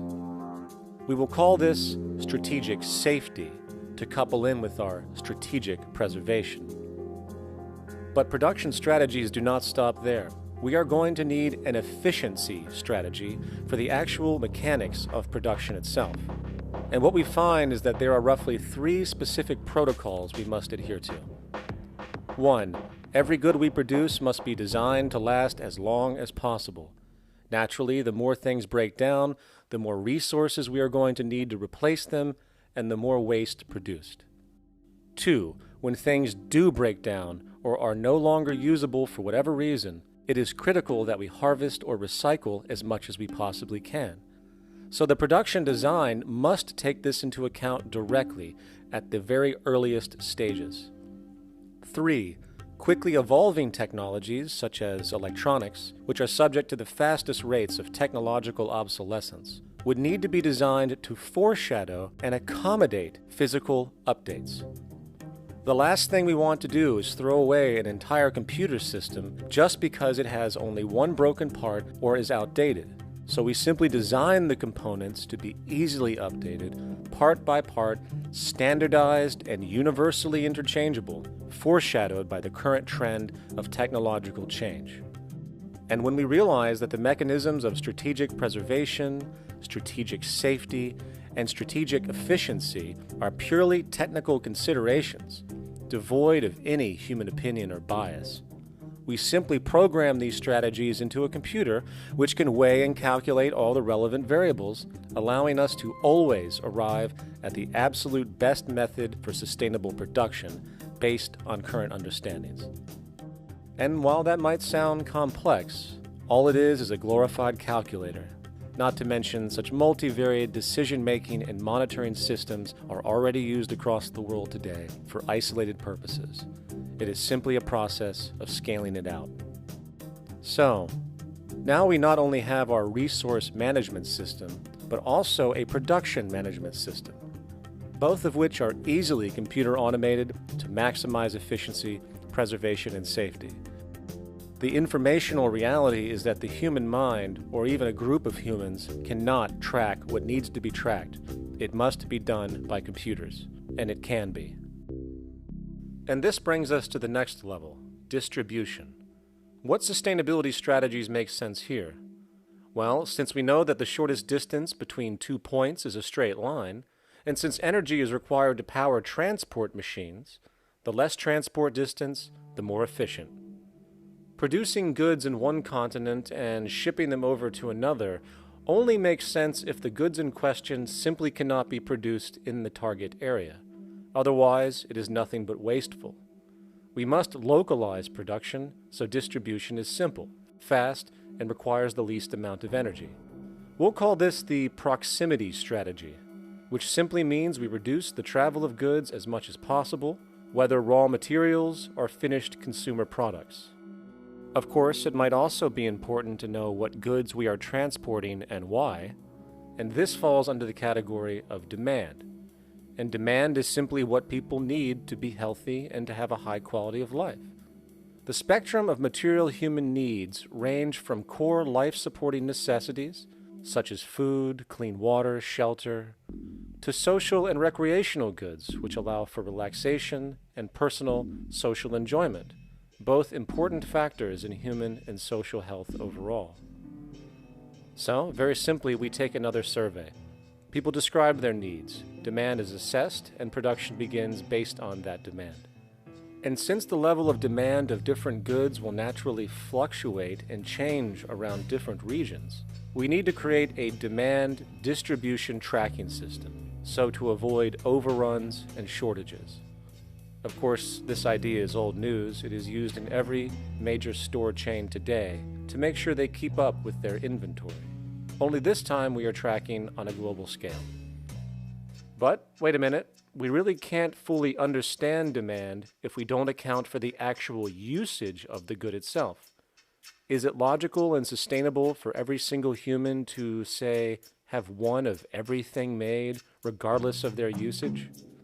No, that would be simply wasteful and inefficient.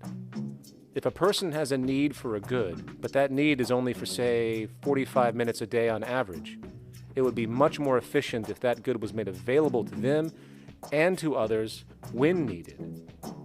Many forget that it isn't the good that they want, it is the purpose of that good. When we realize that the good itself is only as important as its utility, we see that external restriction, or what we might call today ownership, is extremely wasteful and environmentally illogical in a fundamental economic sense. So, we need to devise a strategy called strategic access. This would be the foundation of our demand distribution tracking system, which makes sure we can meet the demand of the population's needs for access of whatever they need when they need it. And as far as physically obtaining the goods, centralized and regional access centers all make sense for the most part, placed in close proximity to the population, and a person would simply come in, take the item, use it, and when finished, return it when it is no longer needed. Sort of how a library works today. In fact, these centers could not only exist in the community in the way we see local stores today, but specialized access centers would exist in specific areas where often certain goods are utilized, saving more energy with less repeat transport.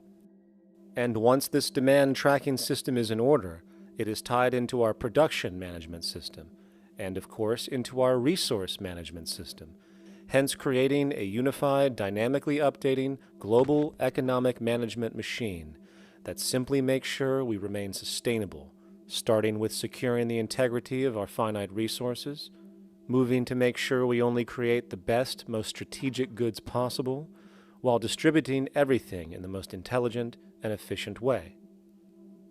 And the unique result of this preservation-based approach, which is intuitively counter to many, is that this logical, ground-up, empirical process of preservation and efficiency, which can only define true human sustainability on this planet, would likely enable something never before seen in human history.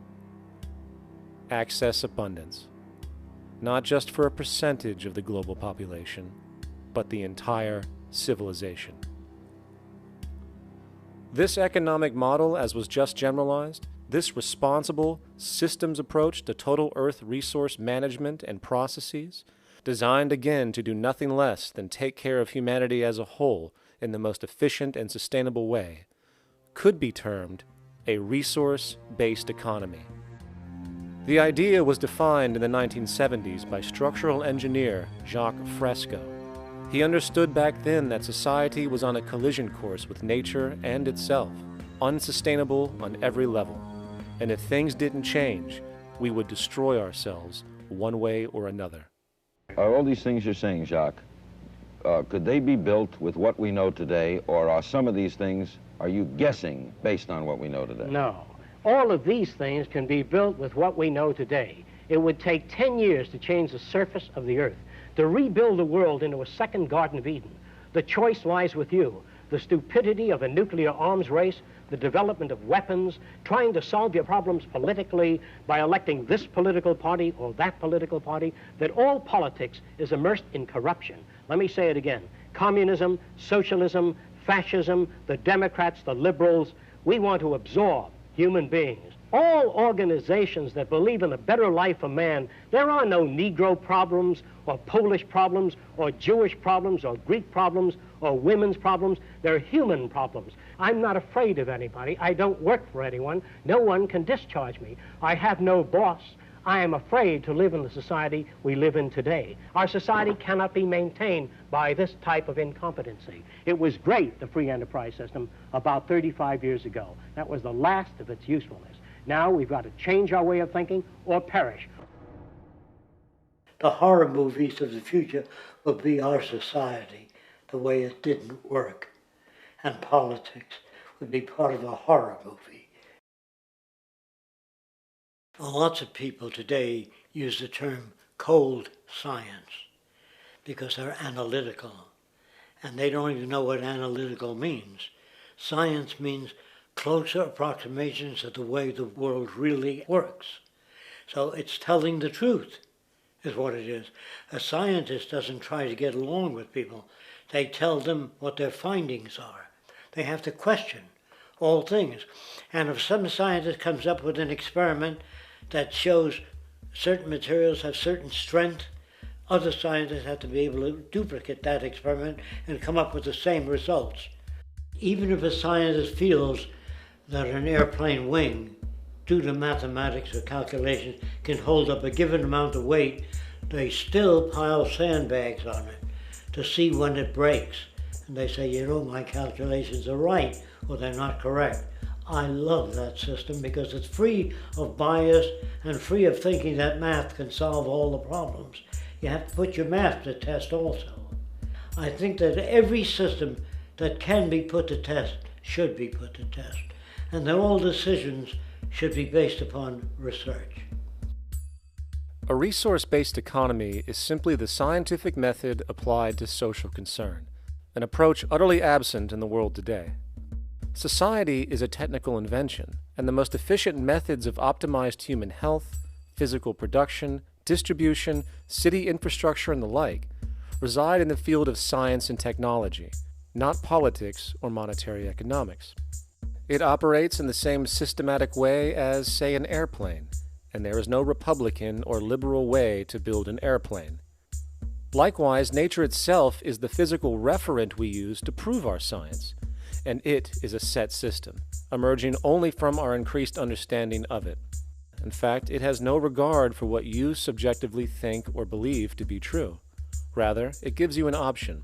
You can learn and fall in line with its natural laws and conduct yourself accordingly, invariably creating good health and sustainability, or you can go against the current to no avail.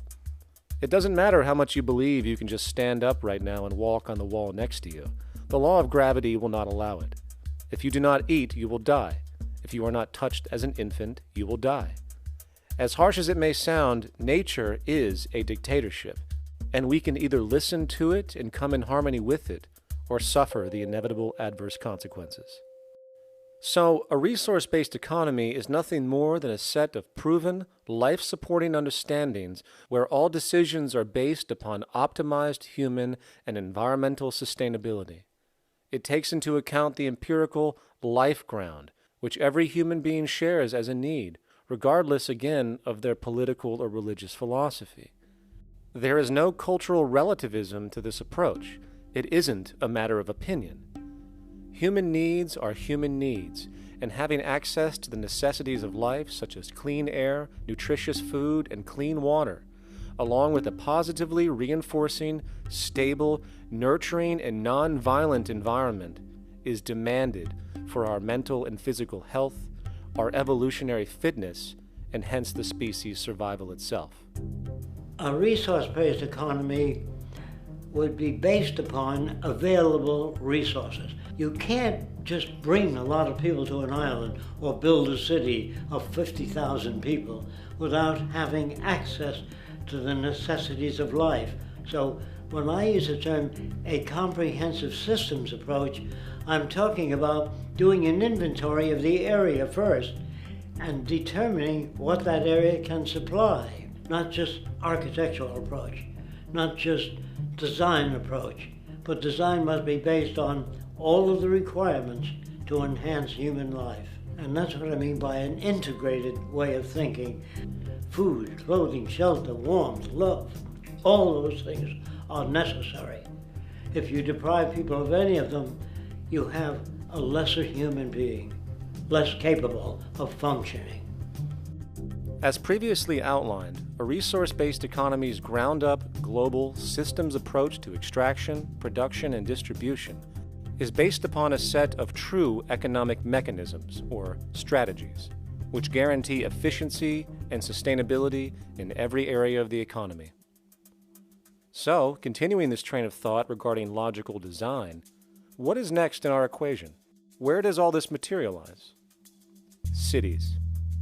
The advent of the city is a defining feature of modern civilization. Its role is to enable efficient access to the necessities of life, along with increased social support and community interaction. So how would we go about designing an ideal city? What shape should we make it? Square?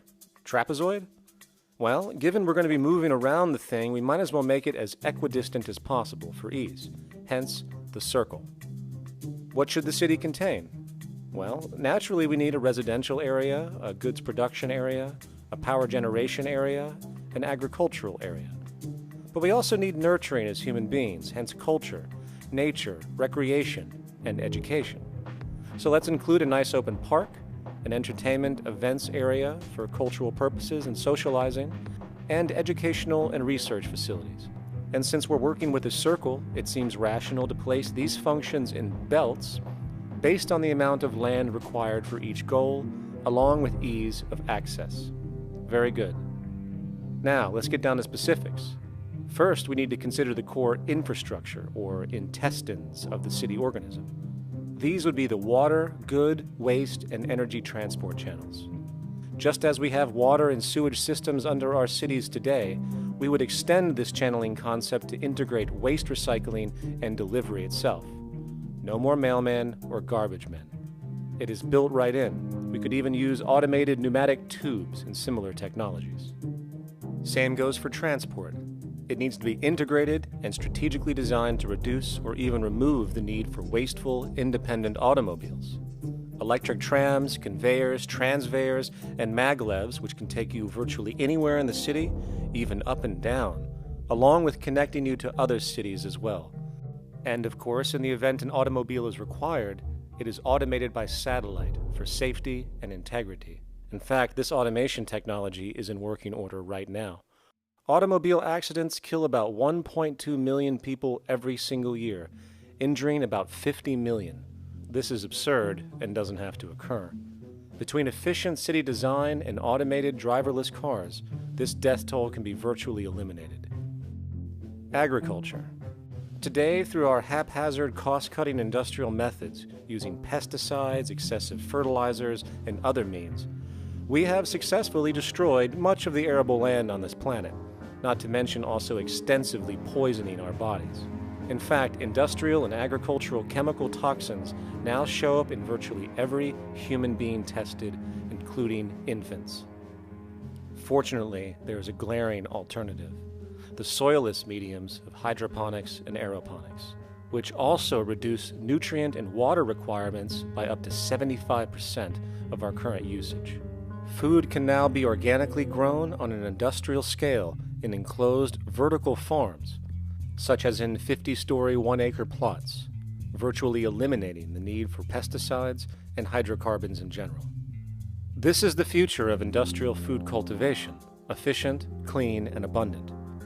So, such advanced systems would be, in part, what comprise our agricultural belt, producing all the food required for the entire city's population, with no need to import anything from the outside, saving time, waste, and energy. And speaking of energy, the energy belt would work in a systems approach to extract electricity from our abundant renewable mediums, specifically wind, solar, geothermal, and heat differentials, and if near water potentials, tidal and wave power. To avoid intermittency and make sure a positive net energy return occurs, these mediums would operate in an integrated system, powering each other when needed, while storing excessive energy to large supercapacitors under the ground, so nothing can go to waste. And not only does the city power itself, particular structures will also power independently and generate electricity through photovoltaic paints, structural pressure transducers, the thermocouple effect, and other current but underutilized technologies. But of course, this begs the question, how does this technology and goods in general get created in the first place? This brings us to production. The industrial belt, apart from having hospitals and the like, would be the hub of factory production. Completely localized overall, it would of course obtain raw materials by way of the global resource management system just discussed, with demand being generated by the population of the city itself. As far as the mechanics of production, we need to discuss a new, powerful phenomenon which was sparked very recently in human history and is on pace to changing everything. It's called mechanization, or the automation of labor. Well, if you look around you, you'll notice that almost everything that we use today is built automatically. Your shoes, your clothes, your home appliances, your car, and so on. They are all built by machines in an automatic way. Can we say that the society has not been influenced by these major technological advancements? Of course not. These systems really dictate new structures and new needs, and they make a lot of other things obsolete. So we've been going up in the development and use of technology in an exponential way. So definitely automation is going to continue. You cannot stop technologies that just make sense. Labor automation through technology is at the bottom of every major social transformation in human history.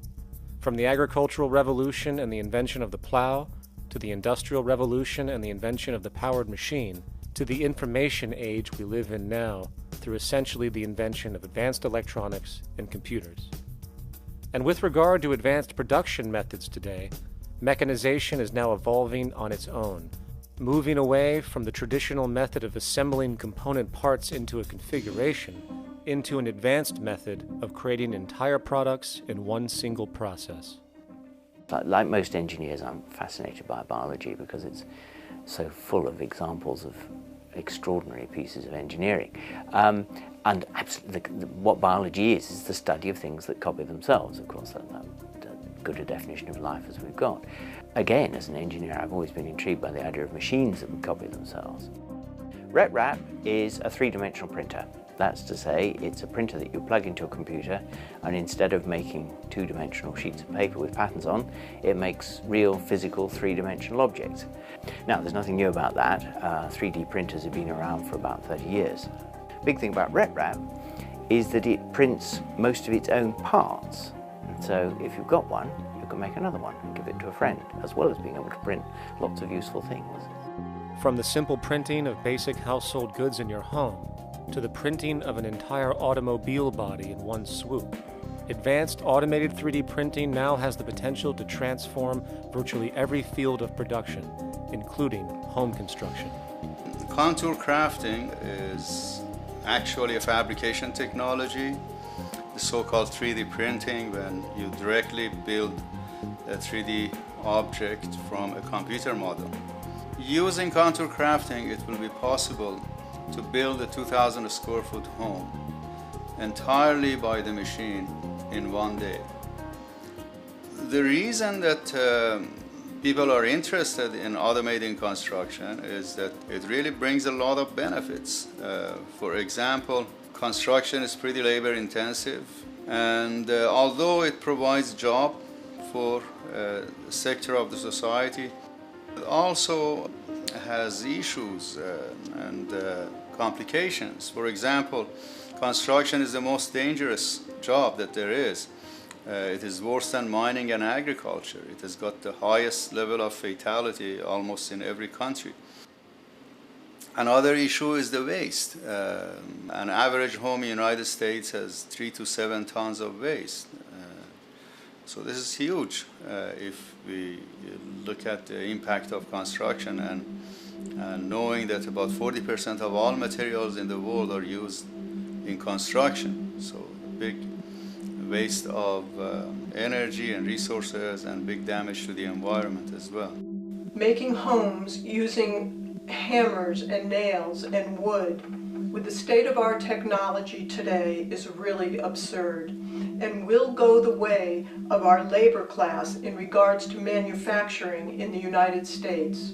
Recently, there was a study by economist David Autor of MIT that states that our middle class is obsolete and being replaced by automation. Quite simply, mechanization is more productive, efficient, and sustainable than human labor in virtually every sector of the economy today. Machines do not need vacations, breaks, insurance, pensions, and they can work 24 hours a day every day. The output potential and accuracy compared to human labor is unmatched. The bottom line, repetitive human labor is becoming obsolete and impractical across the world, and the unemployment you see around you today is fundamentally the result of this evolution of efficiency in technology. For years, market economists have dismissed this growing pattern, which could be called technological unemployment, because of the fact that new sectors always seem to emerge to reabsorb the displaced workers. Today, the service sector is the only real hub left and currently employs over 80% of the American workforce, with most industrialized countries maintaining a similar proportion. However, this sector is now being challenged increasingly by automated kiosks, automated restaurants, and even automated stores. Economists today are finally acknowledging what they have been denying for years. Not only is technological unemployment exacerbating the current labor crisis we see across the world due to the global economic downturn, but the more the recession deepens, the faster the industries are mechanizing. The catch, which is not realized, is that the faster they mechanize to save money, the more they displace people, the more they reduce public purchasing power. This means that while the corporation can produce everything more cheaply, fewer and fewer people will actually have money to buy anything, regardless of how cheap they become. The bottom line is that the labor for income game is slowly coming to an end. In fact, if you take a moment to reflect on the jobs which are in existence today, which automation could take over right now if applied, 75% of the global workforce could be replaced by mechanization tomorrow. And this is why, in a resource-based economy, there is no monetary market system, no money at all, for there is no need. A resource-based economy recognizes the efficiency of mechanization and accepts it for what it offers. It doesn't fight it like we do today. Why? Because it is irresponsible not to, given any interest in efficiency and sustainability. And this brings us back to our city system. In the center is the central dome, which not only houses the educational facilities and transportation hub, it also hosts the mainframe that runs the city's technical operations. The city is, in fact, one big automated machine. It has sensors in all technical belts to track the progress of agriculture, energy gathering, production, distribution, and the like. Now, would people be needed to oversee these operations in the event of a malfunction or the like? Most probably yes, but that number would decrease over time as improvements continue. However, as of today, maybe 3% of the city population would be needed for this job when you break it down. And I can assure you that in an economic system which is actually designed to take care of you and secure your well-being, without you having to submit to a private dictatorship on a daily basis, usually to a job that is either technically unnecessary or socially pointless, while often struggling with debt that doesn't exist just to make ends meet. I guarantee you people will volunteer their time left and right to maintain and improve a system that actually takes care of them. And coupled with this issue of incentive comes the common assumption that if there isn't some external pressure for one to work for a living, people will just sit around, do nothing, and turn into fat, lazy blobs. This is nonsense.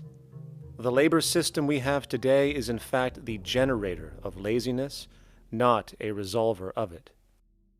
If you think back to when you were a child, full of life, interested in new things to understand, likely creating and exploring, but as time went on, the system pushed you into the focus of figuring out how to make money. And from early education to study at a university, you are narrowed, only to emerge as a creature which serves as a cog in a wheel in a model that sends all the fruits to the upper 1%. Scientific studies have now shown that people are, in fact, not motivated by monetary reward when it comes to ingenuity and creation. The creation itself is the reward. Money, in fact, appears only to serve as an incentive for repetitive, mundane actions, a role we have just now shown can be replaced by machine. So when it comes to innovation, the actual use of the human mind, the monetary incentive has proven to be a hindrance, interfering and detracting from creative thought. And this might explain why Nikola Tesla, the Wright brothers, and other inventors who contributed massively to our current world never showed a monetary incentive to do so. Money is, in fact, a false incentive and causes 100 times more distortion than it does contribution. Good morning, class. Please settle down. The first thing I would like to do is go around the room and ask what everyone would like to be when they grow up. Who'd like to go first? Okay, how about you, Sarah?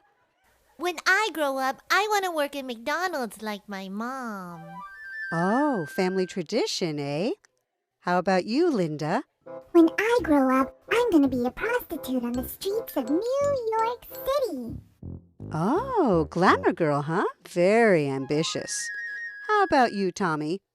When I grow up, I'm going to be a rich, elitist businessman who works on Wall Street and profits off of the collapse of foreign economies.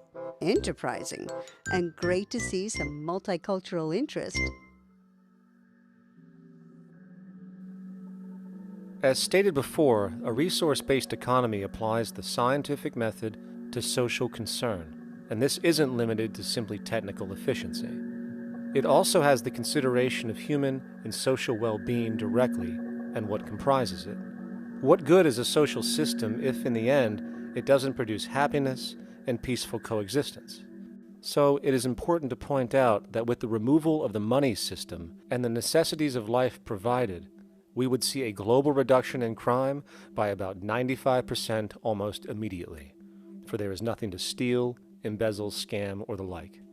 95% of all people in prisons today are there due to some monetary-related crime or drug abuse, and drug abuse is a disorder, not a crime.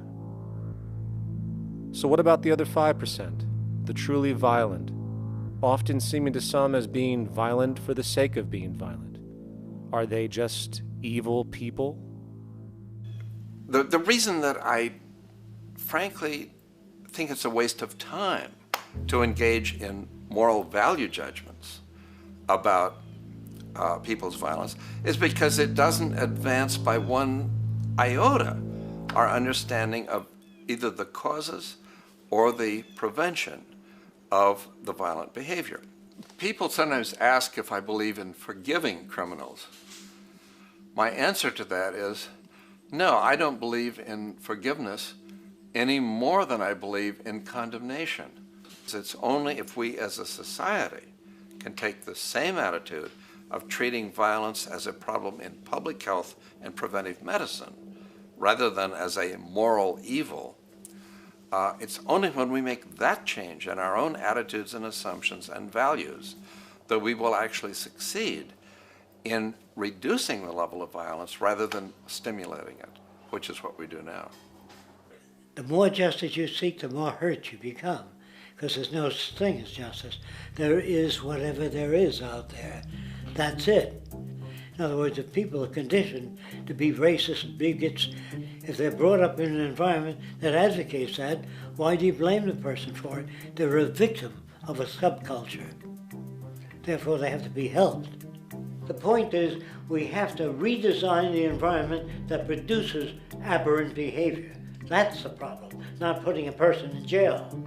That's why judges, lawyers, freedom of choice, such concepts are dangerous, because it gives you misinformation that the person is bad or that person is a serial killer. Serial killers are made just like soldiers become serial killers with a machine gun. They become killing machines, but nobody looks at them as murderers or assassins because that's natural. So we blame people. We say, well, this guy was a Nazi, he tortured Jews. No, he was brought up to torture Jews.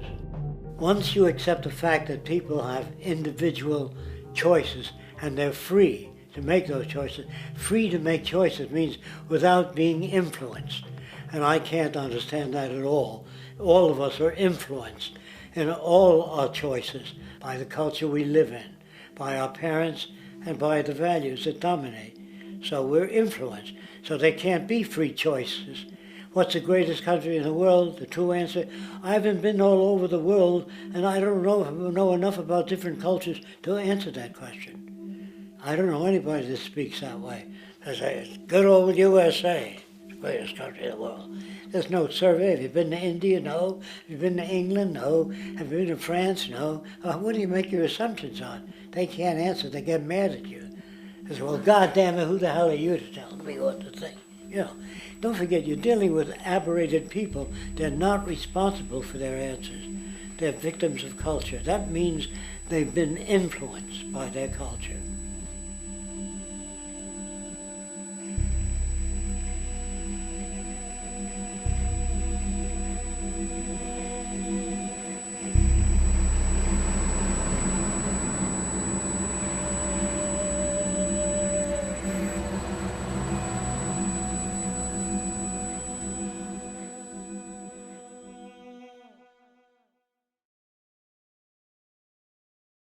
When we consider a resource-based economy, there are often a number of arguments that tend to come up with regard to the efficiency. Hey!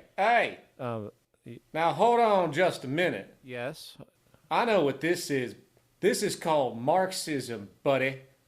Stalin killed 800 billion people because of ideas like this. My father died in the gulag. Hold on. Communist, fascist. You don't like America, you should just leave. All right, everybody just calm down. Death to the New World Order. Death to the New World Order. And as the irrationality of the audience grew, shocked and confused, suddenly the narrator suffered a fatal heart attack. And the seemingly communist propaganda film was no more.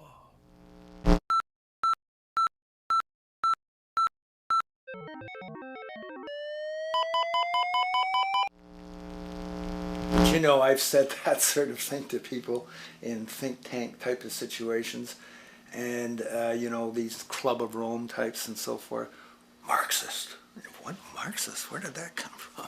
You know, they got this icon they hold on to. It's their holy grail. And it's such an easy one, you know. People ask if I'm a socialist or a communist or a capitalist, and I say I'm none of the above. And why do you think that those are the only options? All of those political constructs were created by writers who assumed that we lived on a planet of infinite resources.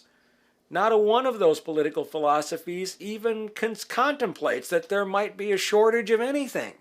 I believe that communism, socialism, free enterprise, fascism are part of social evolution, that you can't take a giant step from one culture to another, but they're in-between systems. Before there's any ism, we've got a life ground, and the life ground is, as I just described most easily, it's all the conditions required to take your next breath, and that involves the air you breathe, the water you get, the safety you have, the education you can access, all these things that we share and use and that no life in any culture can do without. So we've got to reset down to the life ground, and the life ground is no longer any ism.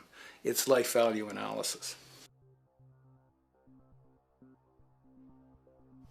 It's simply a matter of historical fact that the dominant intellectual culture of any particular society reflects the interests of the dominant group in that society. In a slave-owning society, the beliefs about human beings and human rights and so on will reflect the needs of the slave owners. In a society which again is based on the power of certain people to control and profit from the lives and work of millions of others, the dominant intellectual culture will reflect the needs of the dominant group. And so that if you look across the board, the ideas that pervade psychology and sociology and history and political economy and political science fundamentally reflect certain elite interests. And the academics who question that too much tend to get shunted to the side or to be seen as sort of radicals. The dominant values of a culture tend to support and perpetuate what is rewarded by that culture. And in a society where success and status is measured by material wealth, not social contribution, it is easy to see why the state of the world is what it is today. We are dealing with a values system disorder, completely denatured, where the priority of personal and social health have become secondary to the detrimental notions of artificial wealth and limitless growth. And like a virus, this disorder now permeates every facet of government, news media, entertainment, and even academia. And built into its structure are mechanisms of protection from anything that might interfere. Disciples of the monetary market religion, the self-appointed guardians of the status quo, constantly seek out ways to avoid any form of thought which might interfere with their beliefs, the most common of which are projected dualities. If you are not a Republican, you must be a Democrat. If you are not a Christian, you might be a Satanist. And if you feel society can be greatly improved to consider perhaps, taking care of everyone, you're just a utopianist. And the most insidious of them all, if you are not for the free market, you must be against freedom itself. I'm a believer in freedom. Every time you hear the word freedom being said anywhere or government interference said anywhere, it means, decoded, blocking maximization of turning money into more money for private money possessors. That's it. Every other thing they'll say, oh, we need more commodities for people, oh, this is freedom against tyranny and so forth. Every time you see it, you can decode it down to that. And I think you'll find a one-to-one correlation with every time they use it. And this is a sense in which we might call it's a syntax, a governing syntax of understanding and of value, so that it governs beneath their own recognition of it. So they may not say, oh, I didn't mean that at all, but in fact, that's what they do. Just like you may speak a grammar, and you have rules of grammar you follow without recognizing what the rules are. And so what we have is what I call the ruling value syntax that underlies this. So every time they use these words, government interference, lack of freedom, or progress, or development, you can decode them all to come back to mean that. Of course, when you hear the word freedom, it tends to be in the same sentence with something called democracy. It's fascinating how people today seem to believe that they actually have a relevant influence on what their government does, forgetting that the very nature of our system offers everything for sale. The only vote that counts is the monetary vote, and it doesn't matter how much any activist yells about ethics or accountability. In a market system, every politician, every legislation, and hence every government is for sale. And even with the $20 trillion bank bailout starting in 2007, an amount of money which could have changed, say, the global energy infrastructure to fully renewable methods, instead going to a series of institutions that literally do nothing to help society, institutions that could be removed tomorrow with no recourse. The blind conditioning that politics and politicians exist for the public well-being still continues. The fact is, politics is a business, no different than any other in a market system, and they care about their self-interest before anything else. I don't really, honestly, deep down believe in political action. I think the system contracts and expands as it wants to. It accommodates these changes. I think the civil rights movement was an accommodation on the part of those who own the country. I think they see where their self-interest lies. They see a certain amount of freedom seems good, an illusion of liberty. Give these people a voting day every year so that they'll have the illusion of meaningless choice. Meaningless choice that we go like slaves and say, "Joe, I voted." The limits of debate in this country are established before the debate even begins, and everyone else is marginalized. They're made to seem either to be communists or some sort of disloyal person. A kook, there's a word. And now it's conspiracy. Say, they've made that something that should not be even entertained for a minute, that powerful people might get together and have a plan. Doesn't happen. You're a kook. You're a conspiracy buff. And of all the mechanisms of defense of this system, there are two that repeatedly come up. The first is this idea that the system has been the cause of the material progress we have seen on this planet. Well, no. There are basically two root causes which have created the increased so-called wealth and population growth we see today. One, the exponential advancement of production technology, hence scientific ingenuity. And two, the initial discovery of abundant hydrocarbon energy, which is currently the foundation of the entire socioeconomic system. The free market, capitalist, monetary market system, whatever you want to call it, has done nothing but ride the wave of these advents with a distorted incentive system and a haphazard, grossly unequal method of utilizing and distributing those fruits. The second defense is a belligerent social bias generated from years of propaganda, which sees any other social system as a route to so-called tyranny, with various name droppings of Stalin, Mao, Hitler, and the death tolls they generated. Well, as despotic as these men might have been, along with the societal approaches they perpetuated, when it comes to the game of death, when it comes to the systematic daily mass murder of human beings, nothing in history compares to what we have today. Famines throughout at least the last century of our history have not been caused by a lack of food. They've been caused by relative poverty. The economic resources were so inequitably distributed that the poor simply didn't have enough money with which to buy the food that would have been available if they could have afforded to pay for it. That would be an example of structural violence. Another example, in Africa and some other areas, but I'll particularly focus on Africa, tens of millions of people are dying of AIDS. Why are they dying? It's not because we don't know how to treat AIDS. We have, millions of people in the wealthy countries are getting along remarkably well because they have the medicines that will treat it. The people in Africa who are dying of AIDS are not dying because of the HIV virus. They're dying because they don't have the money with which to pay for the drugs that would keep them alive. Gandhi saw this. He said the deadliest form of violence is poverty. And that's absolutely right. Poverty kills far more people than all the wars in history, more people than all the murderers in history, more than all the suicides in history. Not only does structural violence kill more people than all the behavioral violence put together, structural violence is also the main cause of behavioral violence.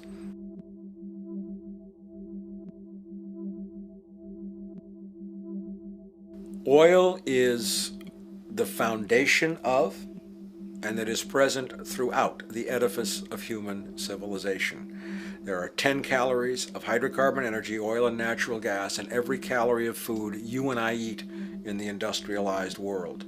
Fertilizers are made from natural gas. Pesticides are made from oil. You drive oil-powered machines to plant, plow, irrigate, harvest, transport, package. You wrap the food in plastic, that's oil. All plastic is oil. There are 7 gallons of oil in every tire. Oil is everywhere. It's ubiquitous. And it's only because of oil that there are 7 billion people, or almost 7 billion people on this planet right now. The arrival of this cheap, easy energy, which is equivalent, by the way, to billions of slaves working around the clock, changed the world in such a radical way over the last century, and the population has gone up 10 times. But by 2050, oil supply is able to support less than half the present world's population in their present way of life. So the scale of adjustment to live differently is just enormous. The world is now using 6 barrels of oil for every barrel it finds. 5 years ago, it was using 4 barrels of oil for every barrel it finds. A year from now, it's going to be using 8 barrels of oil for every barrel it finds. What's disturbing to me is the lack of any real effort from governments worldwide or industry leaders worldwide to do something different. I mean, we have these sort of attempts to build more wind power and to maybe do something with tide. We've got attempts to make our cars a little bit more efficient. But there's nothing which really looks like a revolution coming along. These are all pretty minor. And that, I think, is pretty frightening. And the governments who are driven by these economists who don't really appreciate what we're talking about are trying to stimulate consumerism to restore past prosperity in the hope that they can restore the past. They're printing yet more money lacking any collateral at all. So if the economy improves and recovers and growth, the famous growth comes back, it'll only be short-lived because within a short period of time, counted in months rather than years, it'll hit the supply barrier again. There'll be another price shock and a deeper recession. So I think we go into a series of vicious circles. So you have the economic growth going up, price spike, everything shuts down, that's where we are now. Then it starts to come up again. But what we have now is this area where there's no more ability to produce cheap energy. We're at the peak. We're on the downslope of oil production. No way you're going to get any more out of the ground any faster, which means that things shut down. The price of oil drops, which it did in early 2009, but then as you have an ersatz so-called recovery, the price of oil starts to come back. It's recently been hovering around $80 a barrel, and what we see is at $80 a barrel now, with the economic and financial collapse, people are having a hard time affording that. World oil production right now is about 86 million barrels a day. Over 10 years, you're looking at roughly 40 million barrels a day having to be replaced. There's nothing around which can come even within 1% of meeting that sort of demand. If we don't do something pretty quickly, there's going to be a huge energy deficiency. I think the big mistake is in not recognizing a decade or so ago that a concerted effort needed to be made to develop these sustainable forms of energy. I think that's something our grandchildren will look back on with total disbelief. You people knew that you were dealing with a finite commodity. How could you possibly have built your economy around something which was going to disappear? For the first time in human history, the species is now faced with the depletion of a core resource central to our current system of survival. And the punchline of the whole thing is that even with oil becoming more and more scarce, the economic system will still blindly push its cancerous growth model, so people can go out and buy more oil-powered cars to generate GDP and jobs, exacerbating the decline. Are there solutions to replace the edifice of the hydrocarbon economy? Of course. But the path needed to accomplish these changes will not manifest through the market system protocols required, since new solutions can only be implemented through the profit mechanism. People are not investing in renewable energies because there is no money in it in both the long and short term, and the commitment needed to make it happen can only occur at a severe financial loss. Hence, there is no monetary incentive, and in this system, if there's no monetary incentive, things do not happen. And on top of it all, peak oil is just one of many surfacing consequences of the environmental social train wreck gaining speed today. Other declines include freshwater, the very fabric of our existence, which is currently showing shortages for 2.8 billion people, and those shortages are on pace to reach 4 billion by 2030.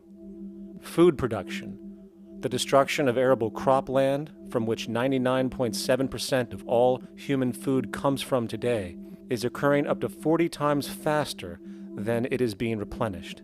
And over the last 40 years, 30% of the arable land has become unproductive.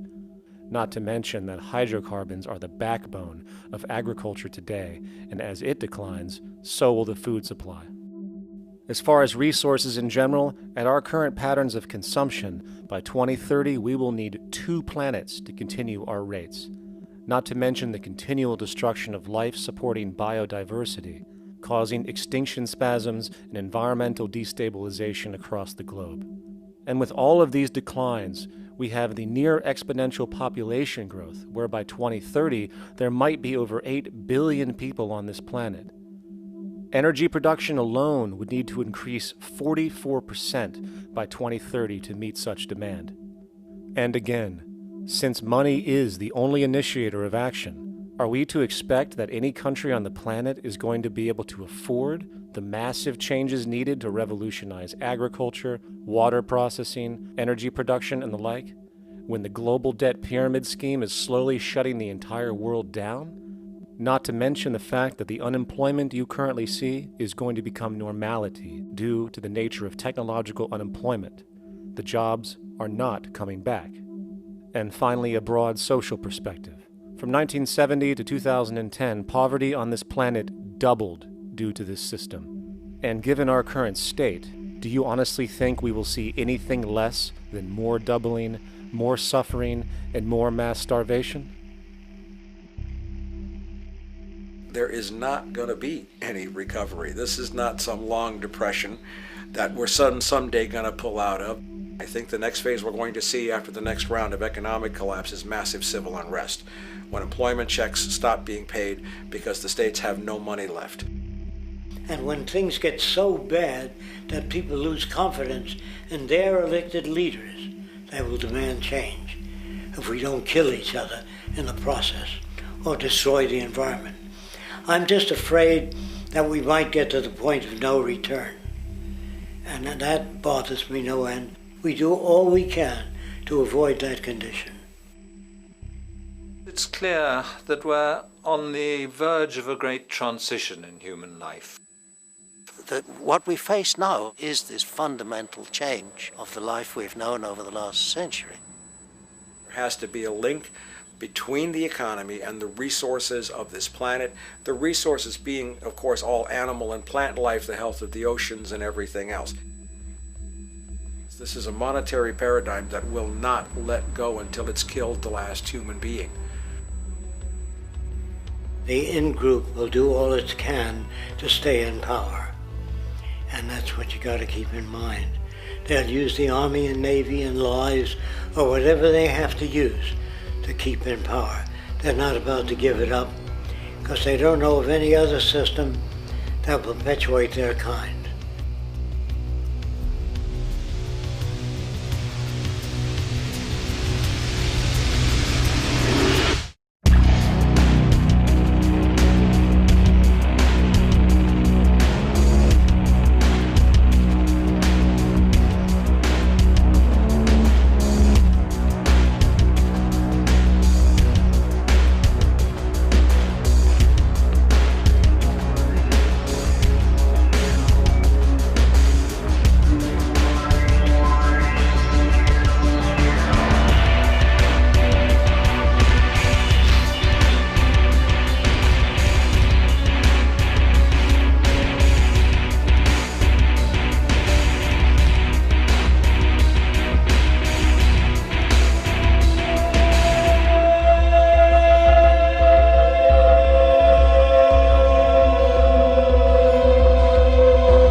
straight and stronger course to the corner of your life. Just remember that the goal is for us all to capture all we want. We have to don't surround yourself with yourself. Move on back to squares. Send an instant karma to me, and I shall live with love and care for yourself. 'Cause it's time, this time and time with your time, and its news is captured for the queen to use.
Satisfied, I'm on my way.